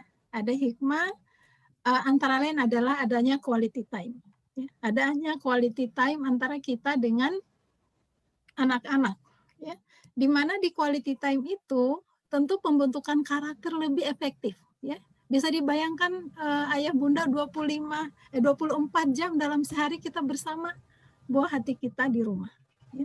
Sebelumnya biasanya mereka ada jam sekolah, mereka ke sekolah, atau ada jam bermain di luar. Ya. Nah sekarang hampir 24 jam bersama kita. Tentu pembentukan karakter di sini lebih efektif. Ya. Demikian pula dengan pembiasaan tingkah laku yang baik, karena kita melihat langsung, ya, kita mengevaluasi langsung, kita meluruskan langsung, ya, di masa pandemi ini. Ayah bunda rahimakumullah, usia dini ya, usia dini itu di golden age mereka, ada dokter yang mengatakan golden age itu adalah 1000 hari. 1000 hari sejak dalam kandungan ya. Jadi usia TK itu masih golden age ya. Nah, ini adalah usia-usia yang sangat strategis dalam membentuk karakter ya. Kenapa? Karena kalau dari arti dari karakter itu sendiri ya, itu dari bahasa Yunani artinya charasein atau charaks yang maknanya mengukir ya, mengukir. Jadi kita mengukir ya, mengukir, kalau seseorang mengukir atau melukis tentu menghendaki ukiran atau lukisan itu sebaik mungkin ya, sebaik mungkin dan bertahan lama. Jadi tidak heran ada pepatah Arab mengatakan belajar di waktu kecil bagaikan mengukir di atas batu. Belajar setelah dewasa bagaikan mengukir di atas air. Kalau sudah dewasa baru belajar bagaikan mengukir di atas air, hampir tidak berbekas. Ya, saya juga mengalami ayah bunda. Ya. Saya sekarang coba menghafal Al-Quran, baru dihafal udah lepas lagi gitu ya. Gampang susah mengingat dibanding yang teringat adalah hafalan-hafalan lama. Ya, hafalan-hafalan lama di mana mungkin dulu masih lebih mudah, lebih terukir gitu ya di dalam ingatan kita. Nah, demikian pula dengan anak-anak kita. Bahkan ada yang mengatakan membentuk karakter pada usia dini itu ibarat membangun pondasi rumah. Ya, sehingga kadang istilah juga membangun karakter. membangun pondasi rumah. Nah, jika pondasi tersebut kuat, maka rumah yang akan dibangun juga kuat. Ya. Jadi jangan sampai ayah bunda kita kehilangan masa-masa emas anak-anak ini. Jangan sampai di masa emasnya ini karakternya tidak terbentuk. Setelah bermasalah di usia SMA, ya, baru kita sadar gitu, aduh ada masalah apa, gimana saya harus saya harus menyelesaikan masalahnya gitu. Padahal masalahnya ternyata berawal dari hal-hal yang mungkin kesalahan pola pengasuhan kita ketika di usia emas mereka, ya, di usia dini mereka. Nah, pembentukan karakter ini sangat penting, ya, sangat urgen karena menentukan kesuksesan masa depan anak-anak kita. Ini sudah terbukti dari hasil penelitian, ya, di Harvard University USA, bahwasanya kesuksesan itu ditentukan 80% oleh soft skill. Soft skill di sini adalah karakter dan life skill. Itu 80% ditentukan kesuksesan itu dibanding hal-hal yang lain, misalnya akademik, ya. Jadi walaupun misalnya anak kita itu cerdas secara akademik, ya, dia juara terus, tapi kalau karakternya tidak terbentuk dengan baik, ya, hampir sia-sia. Ya. Bisa aja dia mencari pekerjaan, tapi dia nggak punya kontak sosial, ya. Dia nggak pintar bersosialisasi, dia taunya belajar, gitu ya. Jadi sekali lagi dia menentukan kesuksesan masa depan anak-anak kita. Bahkan urgensi pembentukan karakter ini juga sebagai perintah Allah, ya. Sebagai perintah Allah di dalam Al-Quran, saya hanya mengambil satu contoh di surat Luqman. Ya, di surat Luqman itu, ini satu halaman dari ayat 12 sampai 19 ya, satu halaman Quran. Nah, di ayat 13-nya itu adalah pendidikan akidah. Gimana pun pendidikan utama bagi anak kita pendidikan akidah. Selanjutnya ayat 14, 15, 16, 17, 18, 19 semua tentang pendidikan karakter. Ya. Mungkin karena keterbatasan waktu saya tidak membahas di sini. Bisa jadi PR kita untuk melihat kembali ayat 14 sampai 19 itu semua berhubungan dengan pendidikan karakter. Ya. Tentang sopan santun, tentang hormat ke orang tua, bahkan cara jalan pun juga di situ jangan sampai berjalan terburu-buru, harus sederhana, nggak boleh sombong, nggak boleh angkuh. Bagaimana anak itu harus melunakkan suara, tidak boleh lebih tinggi dari suara orang tuanya, ya, tidak meninggikan suara. Itu semua ada di surat Luqman ini. Ya, akan sangat baik kalau surat ini sejak dini kita udah ajarkan ke anak-anak kita, sehingga anak-anak kita memahami bahwasanya ini bukan karangan kita. Kita ingin anak kita supaya sopan, supaya suaranya nggak lebih tinggi dari suara kita. Ini adalah perintah Allah. Demikian pula dalam hadis, ya, tentang urgensi pendidikan karakter. Ya. Rasulullah SAW bersabda, innama bu'ithu liutammima makarimal akhlak. Bahwasanya sesungguhnya aku diutus hanya untuk menyempurnakan kemuliaan akhlak. Nah, akhlak ini, ayah bunda sekalian, saling berhubungan dengan karakter. Ya. Kalau menurut Imam Al-Ghazali, karakter ini dekat dengan akhlak, yaitu spontanitas manusia dalam bersikap atau melakukan perbuatan yang telah menyatu dalam diri manusia sehingga ketika muncul tidak perlu dipikirkan lagi. Ya. Jadi misalnya seorang anak yang sejak dini dilatih untuk sopan, ya, ketika dia bertemu dengan orang yang lebih tua, ya, dia akan dia akan menundukkan mungkin kepalanya sedikit, ya, atau diberikan sesuatu dia akan mengucapkan terima kasih, itu spontan, nggak mikir lagi gitu, ya. Dia lihat barangnya berantakan, sadar bahwasanya itu dia harus bereskan, udah nggak perlu mikir lagi. Itu karakter, mungkin ada karakter tanggung jawab, ya, dan lain-lain. Siapa yang paling berperan dalam pembentukan karakter ini? Ini sebenarnya ada video, mungkin saya akan perlihatkan kalau ada waktu, ya, Ustazah Kinkin. Saya lanjut aja. Intinya, isi dari video ini, ya, bahwasanya karakter anak tergantung bagaimana ia dibesarkan. Sebentar, ada yang minta di admit. Ya, karakter anak tergantung bagaimana dia dibesarkan. Apabila seorang anak dibesarkan dengan kepercayaan, maka dia belajar mandiri. Ya, kita beri kepercayaan dia untuk memakai baju sendiri, ya, dia ngancing sendiri, maka dia akan percaya diri untuk mengancing bajunya sendiri. Kita kasih kepercayaan anak kita untuk memilih baju, ya, supaya dia juga punya inisiatif, maka dia akan mandiri. Nah, bila anak dibesarkan dengan cinta kasih, maka anak belajar untuk peduli dan empati. Bila anak dibesarkan dengan toleransi, maka dia belajar untuk terbuka, ya, open minded, menerima masukan, ya, mudah dinasehati. Apabila anak dibesarkan dengan dorongan, maka dia belajar percaya diri. Apabila anak dibesarkan dengan pujian, ya, tadi dijelaskan juga oleh Bu Rika, maka anak belajar menghargai, respect terhadap orang lain. Apabila anak dibesarkan dengan rasa aman, ya, tidak dengan bentakan-bentakan dan sebagainya, maka dia akan belajar percaya atau yakin.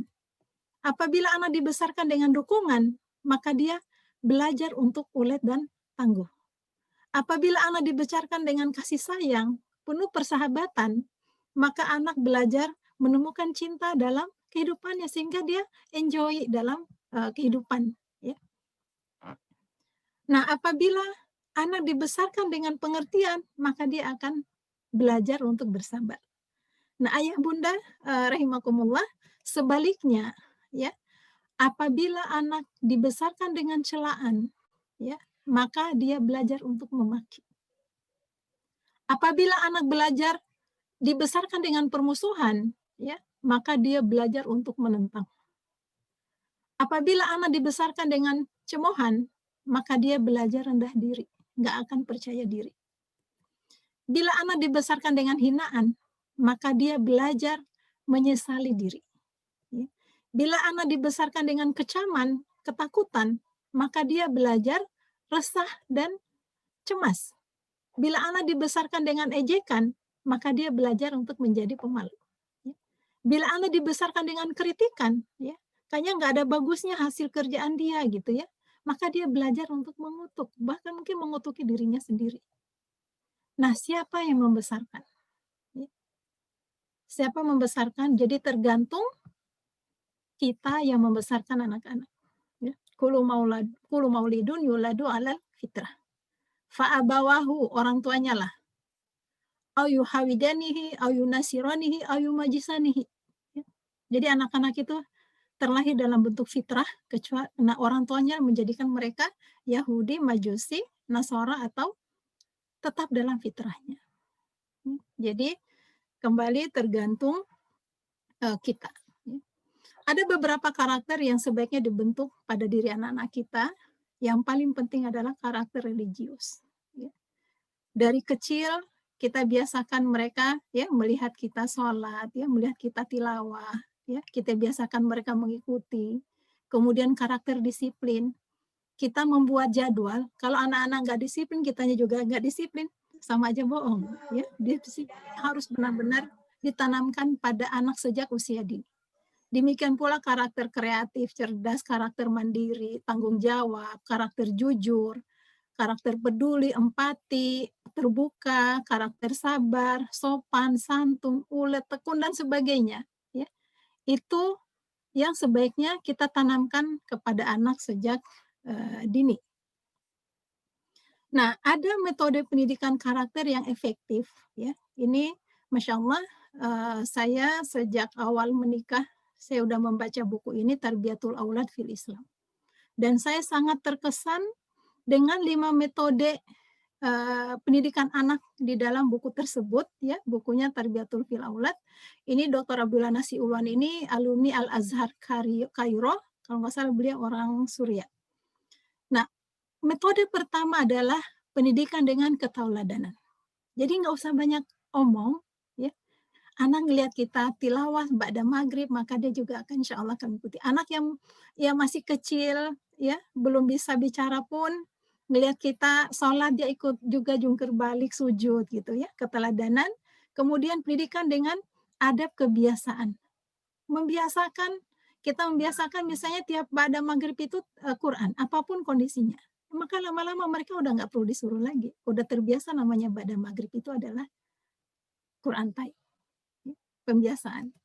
Kemudian pendidikan dengan nasihat, ya. Setelah terbiasa, kemudian terbiasa misalnya sholat tapi belum tahu intinya apa, maka disitulah masuk nasihat, ya. Kemudian yang keempat, pendidikan dengan memberikan perhatian, ya, diperhatikan, ya. Kita ingin dia cerdas, ya maka kita perhatikan kebutuhannya. Dia butuh buku, ya, kita pinjamkan buku atau apa. Kemudian yang terakhir baru pendidikan dengan hukuman. Ya. Nah, kalau empat tahap yang pertama kita lakukan dengan baik, nggak perlu sampai tahap hukuman. Ya. Jadi mungkin kayak misalnya di dalam Islam perintah sholat, ya. Dalam hadisnya Rasulullah menyuruh kita memerintahkan anak kita sholat di usia 7 tahun. Ya. Tetap aja 7 tahun itu kalau dia nggak mau sholat, 8 tahun, 9 tahun, kalau dia nggak mau sholat nggak boleh kita hukum, kan? Nah, sampai usia 10 tahun, dia masih belum sholat juga, maka boleh dihukum. Ya, pukulah mereka ketika di usia 10 tahun, tapi pukulan yang sekedar kayak gertakan, tahu bahwasanya ada hukuman, ya, nggak membekas, nggak menyakiti. Ya. Tapi kalau kita sudah memberikan keteladanan, kita sudah membiasakan, ya, begitu azan kita arahkan mereka wudhu, kita nasihati, kita kasih perhatian, kayaknya dalam 3 tahun, ya, 3 tahun itu kita empat tahap pertama ini nggak boleh sampai menghukum, ya. Maka insya Allah dalam setahun pun insya Allah 4 tahap ini terlaksana nggak sampai ke hukuman, maka karakter itu insya Allah akan tertanam dalam diri anak-anak kita. Ayah bunda rahimakumullah, ya. Nah, pendidikan karakter ini, apalagi di masa pandemi ini, sesungguhnya bisa dibentuk dalam kegiatan keseharian. Ya. Sejak anak-anak bangun tidur, di situ kita udah terbiasa dengan doa bangun tidur, terbiasa membereskan tempat tidurnya, mematikan lampu, ya. Kemudian diajak sholat subuh atau ibadah, maka wudhu benar-benar kita ajari sampai sempurna wudhunya. Kemudian bacaan sholat kita latih, ya, kita evaluasi doanya, zikir bersama, ya. Bagaimana kita kita membentuk kebiasaan, misalnya ba'da maghrib kita zikir bersama. Ada kalau udah dewasa, kalau saya anak-anak saya udah dewasa, jadi zikir masurat itu udah berjamaah, udah pada hafal semua. Ba'da maghrib berjamaah zikir, ba'da subuh berjamaah zikir, kemudian ba'da isya itu berjamaah membaca surat Al-Muluk. Akhirnya menjadi kebiasaan. Kemudian bersih-bersih diri, doa masuk WC, mandi, mereka sampai bisalah membersihkan diri rapi, ya. Keserasian kita udah biasakan dari kecil. Sampai besar insya Allah, mereka ketika berpakaian pasti akan memperhatikan keserasian, memperhatikan keindahan, memperhatikan kebersihan, karena sudah ditanamkan sejak kecil. Kemudian bersih-bersih rumah, lingkungan, terbiasa habis makan cuci piring sendiri, ya. Kemudian menyapu, awalnya mungkin nyapu kamar sendiri, nyuci mungkin cuci kalau saya anak-anak usia TK udah berlatih mengucek kaos kaki sendiri atau pakaian dalam sendiri. Ya, nggak apa-apa pakai sabun mandi karena tangannya mereka masih lembut. Demikian pula di usia SD, ya, sehingga mereka terbiasa mencuci, bahkan sampai mahasiswa pun saya minta di tengah kesibukan mereka udah laundry aja nggak ada yang mau. Bahkan anak laki-laki pun mengakui, ya selama kuliah alhamdulillah nggak pernah laundry. Ya. Kenapa? Karena udah biasa nyuci ringan gitu, ya. Kemudian sarapan, makan, menyiapkan makan bersama, masak bersama, ya, doa, adab makan, minum, ya. Misalnya jangan sampai anak-anak kita itu sambil nonton TV sambil makan gitu, ya. Itu mengurangi rasa syukurnya kepada Allah. Tapi bukan menghadapi makanan, ya, berdoa, menikmati gitu. Kemudian belajar, ketika belajar juga doa, selalu doa ini kita kegiatan apapun anak-anak terbiasa dengan doa. Kemudian mengajari anak cara belajar, ya, mengontrol PR mereka, mengerjakan latihan. Yang jelas sampai gimana caranya supaya anak kita harusnya belajar itu menjadikan hobi. Emang hobi belajar, senang belajar karena terbiasa dari kecil, ya. Terbiasa membaca, ya. Jangan sampai karena kita tidak membentuk kebiasaan membaca sejak kecil, akhirnya sampai besar pun mereka susah untuk membaca. Ya. Kemudian me time bersama Al-Quran, ya, tahsin tahfiz, bercengkerama sambil ngemil, ya, bercerita, teka-teki, dongeng. Nah ini Masya Allah banyak yang bisa dilakukan di masa pandemi. Ya. Bahkan ayah bunda sekalian, tanpa disadari, ya, misalnya kita mendongeng kepada anak-anak, ternyata itu mengaktifasi otak kanan mereka, memunculkan fantasi mereka. Nah, diimbangi dengan teka-teki, ya sebelum tidur misalnya, teka-teki itu adalah mengaktifasi otak kiri mereka. Sehingga Masya Allah, ya, yang terbiasa anak-anak mendengarkan dongeng, mendengarkan cerita, kemudian teka-teki, maka Insya Allah bisa. Kemudian ada padat tidur, ya, membaca wirid sebelum tidur. Ini semua bisa dilakukan dalam keseharian. Nah, bagaimana dengan best practice dalam keluarga kami? Saya sedikit membagikan tips. Kembali lagi tadi saya sampaikan bahwa ini saya udah dari anak-anak dewasa baru saya melihat ke belakang. Saya sudah lupa apa dulu yang saya lakukan ketika di masa kecil mereka sendiri yang menyampaikan. Alhamdulillah kami dikaruniai 6 anak. Yang pertama Azimuhlisa, S1 di Mie University Jepang, S2 dan S3 di Nagoya, sekarang lagi kuliah S3, alhamdulillah beasiswa sejak S1. Kemudian anak kedua Fatan Muhammad, dia sarjana teknik komputer dari Brawijaya. Yang ketiga Maryam, sarjana kedokteran sedang koas di Sragen. Keempat Fatima, S1 teknik arsitek di Kastamonu Turki. Juga alhamdulillah penerima beasiswa di Warsawa University Polandia. Kemudian yang kelima Musa masih SMA di Sinar Cendekia. Demikian pula Ibrahim masih di SMA Sinar Cendekia. Semua udah usia dewasa. Apa yang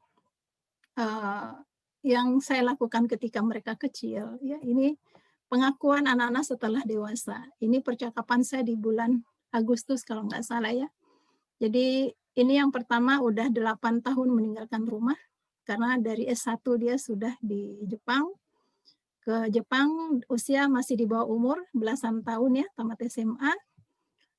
Dia kebetulan lagi kangen, ya, kangen suara, ya. Ternyata dia mengatakan teringat suara ibu ketika pengantar tidur, ketika sedang ceramah, ya. Saya kalau ceramah anak-anak waktu kecil saya bawa semua, Bu. Ada yang baring di paha kiri saya, ada yang baring di paha kanan saya, ya. Ada yang megang ujung kerudung karena empatnya itu masih kecil, ya. Jadi usia TKB adiknya udah 3.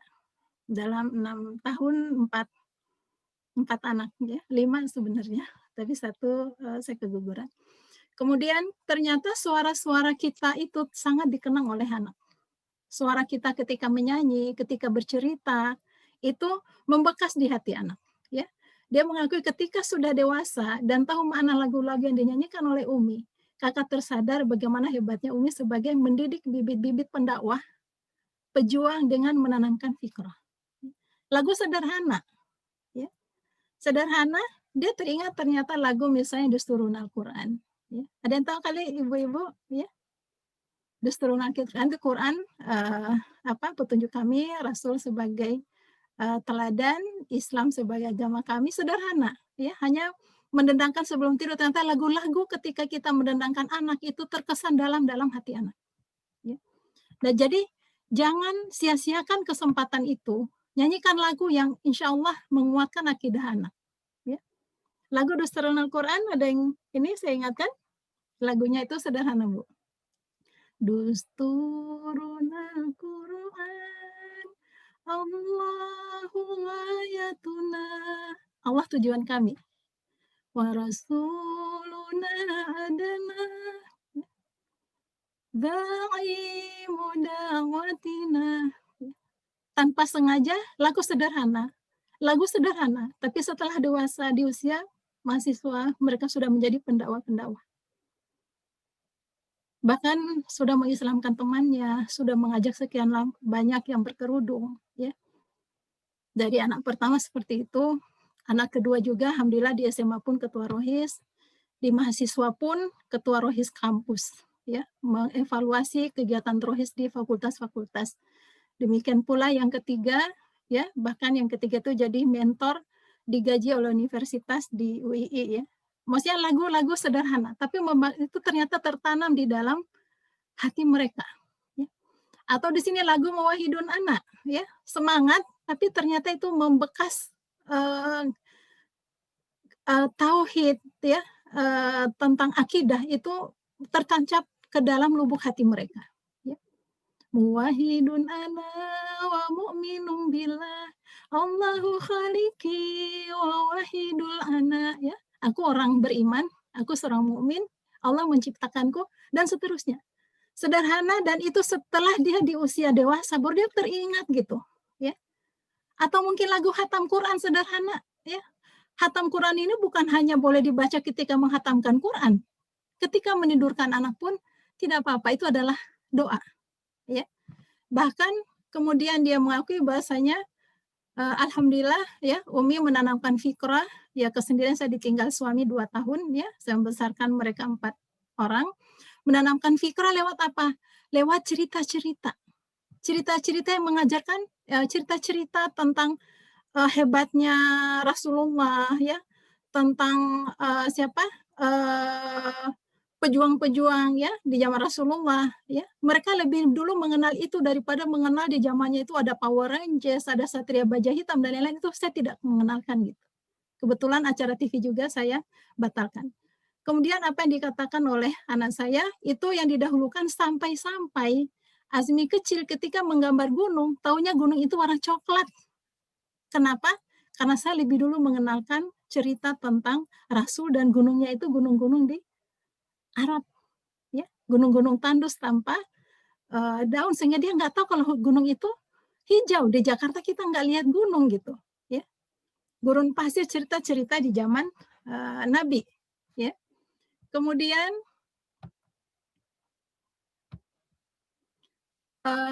bahkan anak kami itu membaca alfabet itu setelah bisa mengaji. Setelah bisa baca Quran, baru baca alfabet, sehingga ketika dia membaca huruf alfabet, dia kalkulain, misalnya babe, berikut, ini padahal itu bab, atau bapak, karena dia taunya itu ada hamas setelah mengucapkan huruf K, ya. Alhamdulillah, ya, anak-anak mengatakan bahwasanya Umi adalah madrasah pertama anak-anak, ya. Kemudian dia juga mengatakan Abi tidak menzolimi keluarganya karena Abi memilih ibu yang baik untuk anak-anaknya. Ini curahan hati aja beberapa bulan yang lalu. Kemudian saya tanya kepada mereka, karakter apa yang Umi bangun ketika kecil yang sekarang dirasakan manfaatnya? Yang anak pertama mengatakan, pertama menanamkan kebiasaan, ya, membiasakan perbuatan-perbuatan baik, membiasakan ngaji, dan lain-lain. Kemudian memberi alasan dan mengajak berpikir, tidak semena-mena melarang atau menyuruh. Jadi keterbukaan, ada syura. Kita diajarkan di dalam Al-Quran bagaimana Nabi Ibrahim ketika diperintahkan oleh Allah untuk menyembelih Ismail. Apakah karena itu perintah Allah langsung dia dengan tegas menyatakan bahwa ini perintah Allah? Tidak. Nabi Ibrahim bermusyawarah dengan anaknya, ditanya pendapat anaknya, bagaimana menurutnya dengan mimpi dia bahwasanya dia menyembelih anaknya, itu ada musyawarah. Kemudian tidak menjudge, selalu mendengarkan alasan anak, memperlakukan anak seperti sepantaran. Ya. Ini ternyata sangat terkesan kepada anak sehingga mereka percaya diri, kemudian mereka berani mengungkapkan pendapatnya karena kita mendengarkan pendapat mereka. Ya. Kita bisa menyampaikan pendapat kita dan kita juga harus mendengarkan pendapat mereka sehingga ada win-win solution. Ya. Dengan kata atau sebaliknya anak akan tenang menyampaikan pendapatnya, siap mendengarkan pendapat ibunya juga. Jadi nasihat apapun insya Allah akan masuk. Karena apa? Karena mereka siap mendengarkan. Kenapa mereka siap mendengarkan? Karena kita juga sebagai orang tua, sebagai ibu juga siap mendengarkan alasan mereka, usulan mereka, perkataan mereka, ide-ide mereka, kita siap mendengarkan. Kemudian ada hal yang juga yang dia katakan bahwasanya Umi menghormati anak dan melatih anak menghormati orang lain juga.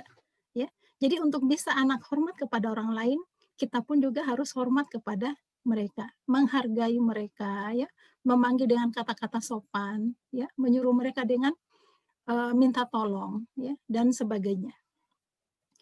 Nah, kemudian saya nanya juga kepada anak yang ketiga, perempuan, apa yang dia rasakan ketika kecil, karakter apa yang terkesan pada dia di usia kecil, yang terbawa hingga dewasa. Apa yang dia katakan? Menahan diri atau sabar dari membeli barang-barang atau makanan yang enggak prioritas. Ya, terlatih puasa. Jadi, alhamdulillah anak-anak kami tidak terbiasa jajan. Kalau ingin sesuatu, maka dipertimbangkan dulu kira-kira ini urgen atau tidak, prioritasnya apa. Walaupun di sisi lain ada juga masa-masa bersenang-senang mereka diberi hadiah, ya, diberi cemilan-cemilan keinginan mereka, tapi kita melatih juga diri mereka untuk bersabar, melatih mereka untuk menahan diri. Ya. Bahkan pengakuan anak pertama mengatakan, terima kasih dulu dibiasakan tidak jajan, setelah besar, ya, teman-teman yang terbiasa jajan itu ketika melihat bukan masalah jajan aja, setelah dewasa melihat misalnya handphone itu udah ada keluaran baru, itu berat untuk menahan diri. Untuk tidak membeli yang lebih baru lagi, padahal di Jepang itu setiap mungkin 3 bulan udah ada produk baru lagi gitu. Kemudian berbagi bersama, dibiasakan berbagi bersama sehingga muncul rasa empati. Adab terhadap yang lebih tua selalu diajarkan dan mereka akan selalu mengingat, ya. Memaafkan kesalahan orang lain, adab terhadap tamu, ya, selalu kita sampaikan. Kalau ada tamu dipersilakan masuk, ditemani. Kalau ada tamu itu kami sudah nggak perlu nyuruh, ya. Kalau ada anak-anak udah tiba-tiba udah ada suguhan, udah buat minum, ya. Nggak usah dibilangin minum panas atau dingin, udah ngerti. Kalau sore, kalau agak dingin minuman yang dikeluarkan adalah minuman hangat. Kalau panas minuman dingin, ya. Dan diakui bahasanya kebanyakan yang di usia dewasa yang dirasakan itu adalah efeknya itu dari segi agama, ya, dari sisi kesolehan, ya. Ini yang ditanamkan waktu kecil. Kemudian mandiri, misalnya mengizinkan anak-anaknya nginap di rumah saudara, teman, tapi diajarin dulu baru dilepas, ya. Ternyata mereka menyadari, ya, diajarin harus mandi sendiri, ya. Kalau mandi pakaian kotor masukin kantong plastik diikat, ya. Kalau lama ya coba masukin di di mesin cuci, ya. Kalau makan jangan membiarkan budeknya, tapi harus dibantu. Apa yang bisa dibantu? Mungkin ngupas bawang, apa yang bisa dilakukan sesuai dengan usianya itu dibekali, ya. Sehingga mereka alhamdulillah mandiri, bahkan di dewasanya pun ketika di mahasiswa mereka secara ekonomi pun mereka sudah mandiri. Mengurus SIM sendiri, ya, naik pesawat beli tiket sendiri. Nah, ini diawali dengan ketika kecil mereka menyiapin tas sendiri, ya, buku sesuai dengan jadwal. Kemudian tanggung jawab, ya, misalnya membereskan mainan setelah bermain. Ini sejak anak baru belajar jalan, belum bisa ngomong, ya, udah dilatih selesai bermain, dibereskan mainannya, ya. Jadi saya menyediakan yang fil kabinet itu karena kalau anak-anak yang belum bisa baca, saya kasih gambar di luarnya. Jadi misalnya gambar boneka, maka boneka-boneka masuk di laci itu. Ada gambar mobil-mobilan, berarti mobil-mobilan masuk di laci itu. Ada gambar pistol-pistolan, ya, berarti masuk di laci yang ada gambar itu. Itu ternyata alhamdulillah melatih mereka untuk rapi, tanggung jawab, mandiri, ya. Kemudian merawat barang, diberi tugas pekerjaan rumah, ya, sejak kecil. Sejak kecil misalnya siapa yang nyapu, siapa yang ngepel, yang masak nasi, ya, yang nyuci sayur, yang nyapu halaman, ya, itu semua kebagian tugas. Kemudian bagaimana karakter jujur, ya. Menurut penuturan anak-anak, motivasi untuk jujur lebih ditekankan dari segi agama, ya. Umi nggak marah dengan kejujuran apapun, ya. Jadi misalnya ada vas bunga kesayangan Umi pecah, ya, mereka berani mengaku karena nggak akan dimarahin gitu, ya. Jadi yang penting kejujuran, ya. Yang penting kejujuran dan pengakuan. Kemudian sopan santun, ke yang di atas, adab ke yang lebih tua, ya. Kalau mereka ternyata Masya Allah mengingat kalau jalan di depannya sedikit bungkuk, ya. Suaranya nggak boleh lebih keras dari suara orang tua. Ini saya bacakan sendiri dari surat Luqman tadi, ya. Mereka alhamdulillah meresap masuk sehingga sampai dewasanya pun Masya Allah kadang orang yang mereka tidak kenal pun mereka sapa, ya saya tanya, "Emang kenal?" Mereka udah SMA gitu. "Nggak kenal sih, cuman itu jalan yang suka dilalui lewat sekolah Mi, suka ketemu kan nggak enak kalau diam-diaman," ya. Akhirnya jadi kenal, ya. Atau saya ke tukang sayur di antar anak mahasiswa, kebetulan dia libur, saya ditegur, "Itu anak Ibu?"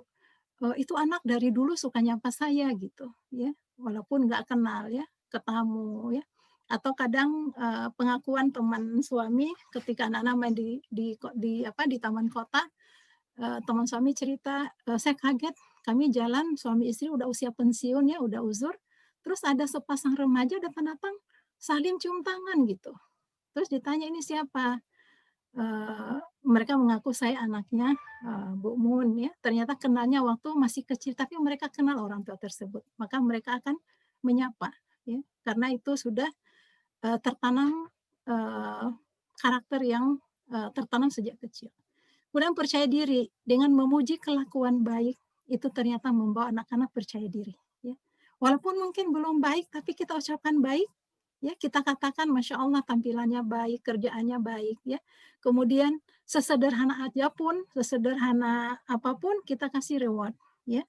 Walaupun hanya sekitar surat ya, surat indah dilukis gitu ya, itu ternyata sudah Masya Allah sudah menumbuhkan rasa percaya diri pada anak. Kemudian ini dari anak yang di Turki, saya tanya, apa karakter apa yang dibentuk yang terkesan sampai besar ya. Ketika pilihan kita dihargai, Masya Allah. Jadi pilihan apapun anak kita hargai ternyata itu benar-benar membekas pada anak sehingga mereka percaya diri, ya. Asal apa yang dipilih itu mereka punya alasan. Kemudian ketika diberi pengertian alasan yang sesungguhnya tanpa kebohongan, Umi Abi selalu kasih alasan secara ilmiah, jadinya kita makin senang nanya, tidak mengada-ada. Suka bertanya, pertanyaan apapun kita layani dengan baik. Maka insya Allah itu membangkitkan rasa keingintahuan mereka. Sehingga dalam hal-hal apapun yang ingin diketahui mereka tidak segan untuk nanya. Bahkan saya teringat ada salah seorang anak saya, dia suka bertanya, tiba-tiba dia diam, ya. Saya juga tidak mengusik dia, saya hanya merasa aneh saja gitu. Karena dia diam terus, akhirnya saya juga nggak nanya, akhirnya dari dia yang nanya. Dia nanya, "Umi, apakah suka nanya itu menurun?" Saya tanya maksudnya, apakah sifat suka bertanya itu menurun ke anak-anaknya nanti? Saya tanya maksudnya, aku suka nanya, aku takut nanti punya anak saya bertanya dan saya nggak bisa jawab. Takut menurun, berarti dia sadar bahwasanya dia suka nanya. Ya. Nah ternyata kalau kita layani terus pertanyaan mereka, ya, maka insya Allah mereka akan suka bertanya dan itulah yang menjadi jendela pengetahuan bagi mereka. Ya. Kemudian membimbing sesuai karakter anak, karena 6 bersaudara dan karakter kami ada beberapa perbedaan. Ya, Masya Allah mereka ternyata menyadari bahwasanya tiap anak punya karakter dan pendekatan kami ke setiap anak juga berbeda. Mendukung minat anak, minat apapun ya kami ikutkan. Bahkan misalnya di sini dia minatnya ke gitar, ada yang ke piano ya. Kami ikutkan, tapi kami sampaikan bahwasanya ini hanya sekedar refreshing ya. Bahkan saya tantang kalau dia bisa hafiz boleh ya. Sehingga dan itu hanya sekedar untuk dia capek belajar, dia refreshing main piano, tapi alhamdulillah akhirnya dengan persyaratan seperti itu ya, dia minta gitar, kami beli, minta piano, tapi alhamdulillah dia bisa menghafalkan 30 juz Al-Qur'an. Kemudian memberi alasan ketika melarang, ternyata ini penting ya. Kemudian ini yang penting juga, ayah bunda sempat berbincang hangat di sore hari atau pagi hari tanpa TV, tanpa gadget. Ini juga hal yang terkenang bagi anak. ya. Jadi tiap sore kami alhamdulillah ada tea time, ya. Suami pulang kantor, anak-anak pulang sekolah, kita minum teh bersama dengan cemilan. Disitulah kami membangun kedekatan ya, apa masalah mereka yang dihadapi di sekolah, apa yang mereka utarakan ya. Bahkan di suasana seperti itu pun juga kami membuat aturan ya, kapan boleh nonton TV. Akhirnya mereka sendiri yang menentukan seminggu sekali saja, hari Minggu saja ya. Mau jam berapa mereka juga menentukan ya. Nah, Bu kemudian Nasri, mohon ya, maaf, waktunya tinggal berapa menit? sudah habis, Bu, Oh, tapi sudah habis. nanti kan ada sesi pertanyaan mungkin sebentar gitu.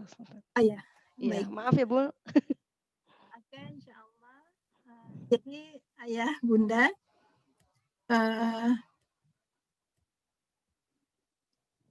ini tadi beberapa best practice ya, yang mungkin karena kekurangan waktu ya, karena keterbatasan waktu, ini beberapa saran, insya Allah mungkin bisa dibaca sendiri saran untuk orang tua dalam membentuk karakter anak, ya. Dan insya Allah ya, sebagai penutup ya, ayah bunda, mari kita buat pijakan yang kokoh. Ya. Pijakan yang kokoh dalam hal ini adalah karakter yang kuat untuk anak-anak kita agar mereka mampu menapaki anak tangga keberhasilan. Ya. Sehingga mereka bisa meraih kesuksesan, baik kesuksesan di dunia maupun kesuksesan akhirat. Ya. Kita camkan kepada anak-anak, ya, kebersamaan kita tidak hanya terbatas di dunia. Yang penting itu adalah kebersamaan kita di surga nanti insya Allah. Amin. Mungkin dari saya itu saja yang bisa saya sampaikan. Mudah-mudahan di lain waktu kita bisa bertemu kembali dan mudah-mudahan pembahasan kita pada hari ini bisa bermanfaat untuk diri saya pribadi dan untuk kita semua insya Allah. Ya, Assalamualaikum warahmatullahi wabarakatuh. Waalaikumsalam warahmatullahi wabarakatuh.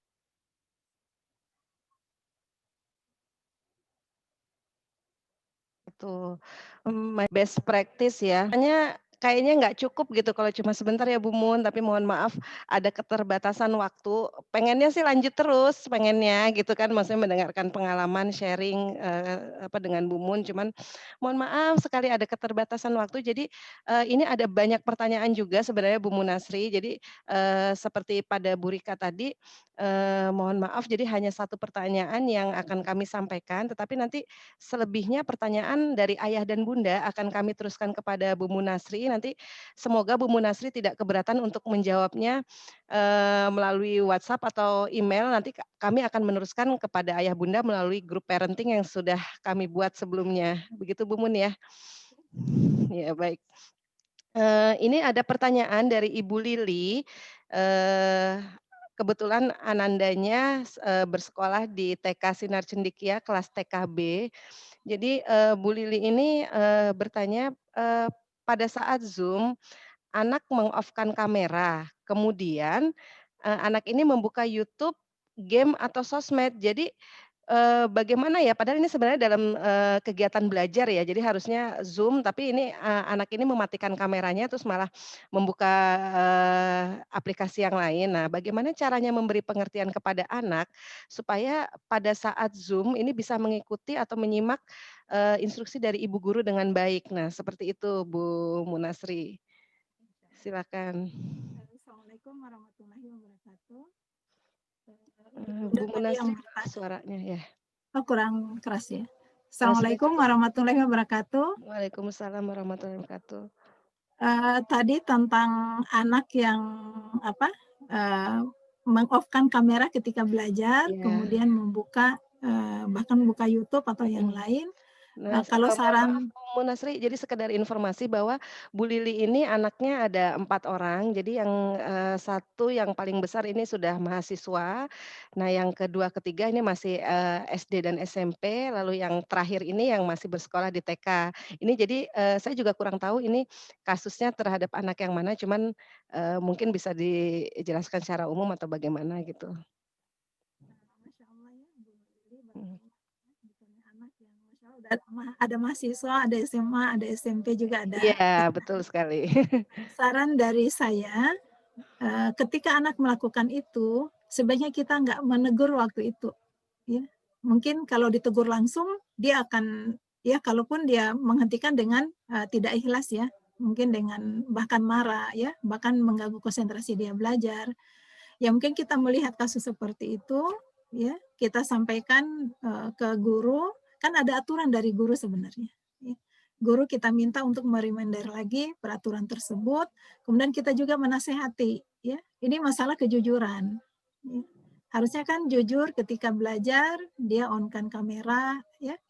Kemudian dia jujur bahasa ketika belajar dia memperhatikan, ini juga karakter, tanggung jawab, ya. Dia harus bertanggung jawab kira-kira mungkin ketika selesai ya, selesai dan waktu pas enak ya.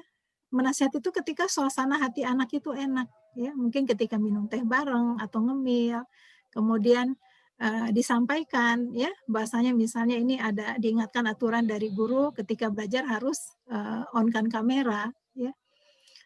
Kemudian, disampaikan juga apa efek positif dan apa efek negatif, ya. Efek negatifnya dia nggak akan paham pelajaran tersebut dan nggak ada pengulangan gitu. Ketika ujian nanti khawatirnya dia nggak bisa menjawab pertanyaan. Ya, jadi itu apa, beberapa efek negatif disampaikan, ya. Maka insya Allah mudah-mudahan dalam kondisi yang pas ya, anaknya lagi senang, telinganya lagi terbuka untuk mendengarkan nasihat, baru kita nasihati. Ya. Jadi ketika anak lagi emosi, lagi seru-serunya game, langsung di-stop, dinasehati, nasihat itu mungkin nggak akan masuk. Ya. Nggak akan masuk, nggak akan berbekas. Ya. Paling kalau misalnya nggak tahan mau negur, ya negur aja, ya maaf kakak ini lagi belajar, kalau bisa tolong gurunya diperhatikan, kameranya di-on, kan cukup begitu aja, nggak panjang gitu. Nanti pas suasananya enak ya, ketika misalnya ngobrol berdua, disampaikan, dinasehati apa positifnya, apa negatifnya gitu. Dan saya sarankan sebaiknya kita dengan masing-masing anak kita itu ada quality time. Ada quality time berdua gitu. Kita sering jalan bersama satu keluarga, tapi biasakan berjalan juga bersama satu-satu anak. Bahkan dijadwalkan, saya jadwalkan anak saya berjalan dengan ayahnya di mobil berdua, ya jemput mbahnya misalnya, maka di waktu itulah quality time mereka. Ya. Hal-hal yang perlu diungkapkan, dinasihati, kita ungkapkan di situ, insya Allah anak akan lebih mudah menerima. Ya. Tidak langsung dicecer saat itu juga gitu. Dinasihati apa positifnya, apa negatif, nanti keulangan kamu nggak bisa jawab, macam-macam lah. Ya. Itu insya Allah itu mungkin nggak akan diterima oleh anak. Ya. Kalaupun nggak sabar, stop aja, tapi nggak banyak, nggak panjang lebar gitu. Panjang lebarnya ketika dia telinganya terbuka untuk mendengar. Ya. Dan yang paling baik itu ketika misalnya kita ngajak jalan berdua, kita ngebahas berdua aja, tanpa adiknya, tanpa kakaknya, ya. Apa saja yang perlu disampaikan, insya Allah mungkin itu akan lebih menerima. Ya, mungkin itu masukan dari. Ya baik, terima kasih Bu Munasri. Semoga bisa menjawab kegalauan orang-orang tua semuanya ya Bu, tidak hanya pada Bu Lili saja karena itu mungkin masalah yang terjadi pada hampir semua orang tua dan anak di masa pandemi ini seperti itu. Terima kasih Bu Munasri. Mohon maaf sekali lagi karena keterbatasan waktu, jadi hanya satu pertanyaan, tetapi kami akan meneruskan pertanyaan ayah dan bunda nanti ya Bu Munasri ya. Dan nanti jawabannya akan kami teruskan di grup. Oke, baik. Nah, ayah bunda, saat ini sudah ada lagi sahabat saya yang sudah hadir. Nah, kebetulan nanti sahabat cilik saya ini akan membantu saya untuk membaca doa penutup. Nah, alhamdulillah kegiatan parenting, webinar parenting hari ini sudah selesai semuanya. Terima kasih lagi saya ucapkan kepada seluruh peserta webinar hari ini, termasuk pada ayah bunda, Bu Munasri, dan Bu Rika yang sudah meluangkan waktu untuk hadir pada hari ini. Bagaimana Ibu Guru, kita kasih hadiah kepada seluruh peserta webinar pada hari ini? Setuju? Oke, nah Bu Guru punya hadiah untuk seluruh peserta, Bu Munasri, Bu Rika, Ayah Bunda semuanya dan teman-teman yang begitu hebat, begitu luar biasa hari ini namanya adalah jempol menari. Bagaimana hadiahnya Ibu-ibu? Jempol menari. Yeay! Oke, terima kasih semuanya sudah sangat luar biasa hari ini. Nah, kita ucapkan hamdalah dulu bersama-sama, alhamdulillahirobbilalamin. Tapi jangan lupa di TK Sinar Cendekia setiap anak, masing-masing anak diberikan kesempatan untuk mengembangkan seluruh potensi yang ada dalam dirinya masing-masing. Jadi ayah bunda jangan lupa untuk main-main ya ke sekolah kami, boleh berkunjung langsung atau melalui website kami, Facebook, Instagram, dan jangan lupa TK Sinar Cendekia juga punya YouTube channel. Jadi bisa dilihat di sana keseruan apa saja yang bisa kita lakukan bersama-sama di sekolah KB TK Islam Sinar Cendekia. Dan juga bisa nanti bisa menghubungi nomor hotline dari TK Sinar Cendekia kalau mau melakukan pendaftaran. Dan jangan lupa di Sinar Cendekia Islamic School juga mempunyai wadah bagi orang tua yang mempunyai kegalauan atau masalah terhadap anak-anaknya. Jadi kita ada parent support center. Nah, itu bisa membantu, bisa menghubungi hotline dari parent support center ya Ayah dan Bunda. Oke, baik. Ada Malika. Malika sudah hadir. Mana Malika sudah siap? Sudah. Alhamdulillah. Malika, bagaimana kabarnya? Sudah lama tidak bertemu Malika nih. Sehat? Baik. Alhamdulillah. Oke, Malika mau bantu Bu Kingkin? Mau. Malika coba pimpin ayah bunda dan teman-temannya membaca istighfar dulu. Coba membaca istighfar. Astagfirullahalazim. Astagfirullahaladzim. Astagfirullahaladzim. Oke, baik. Terima kasih Malika. Lalu Malika mau baca surat Al-Asr dan doa penutup majelis ya? Ya. Oke, silakan Malika. Bismillahirrahmanirrahim. Wal 'asr innal insana lafi khusr illal ladzina amanu wa 'amilus solihati wa tawassaw bil haqqi wa tawassaw bis sabr. Doa penutup majelis. Subhanakallahumma wa bihamdika asyhadu alla ilaha illa anta astaghfiruka wa atubu ilai. Amin. Amin. Alhamdulillah. Baik, terima kasih Malika. Nah, ayah bunda dan peserta webinar semuanya dapat diketahui bahwa Malika ini juga adalah alumni dari KB TK Islam Sinar Cendekia. Wah, dan saat ini Malika sudah duduk di kelas 1 SD Sinar Cendekia. Betul Malika? Betul. Oke, Masya Allah. Baik, terima kasih ya Malika dan juga Zain dan juga teman-teman yang lain, Fatih Rashid dan ayah bunda semuanya. Sebelum kita benar-benar menutup acara ini, Bu Kingkin mau memberikan kesimpulan sedikit atas materi kita hari ini bahwa pendidikan karakter bagi anak usia dini itu sangat penting karena hal ini yang akan menjadi dasar bagaimana karakter anak-anak kita di masa mendatang.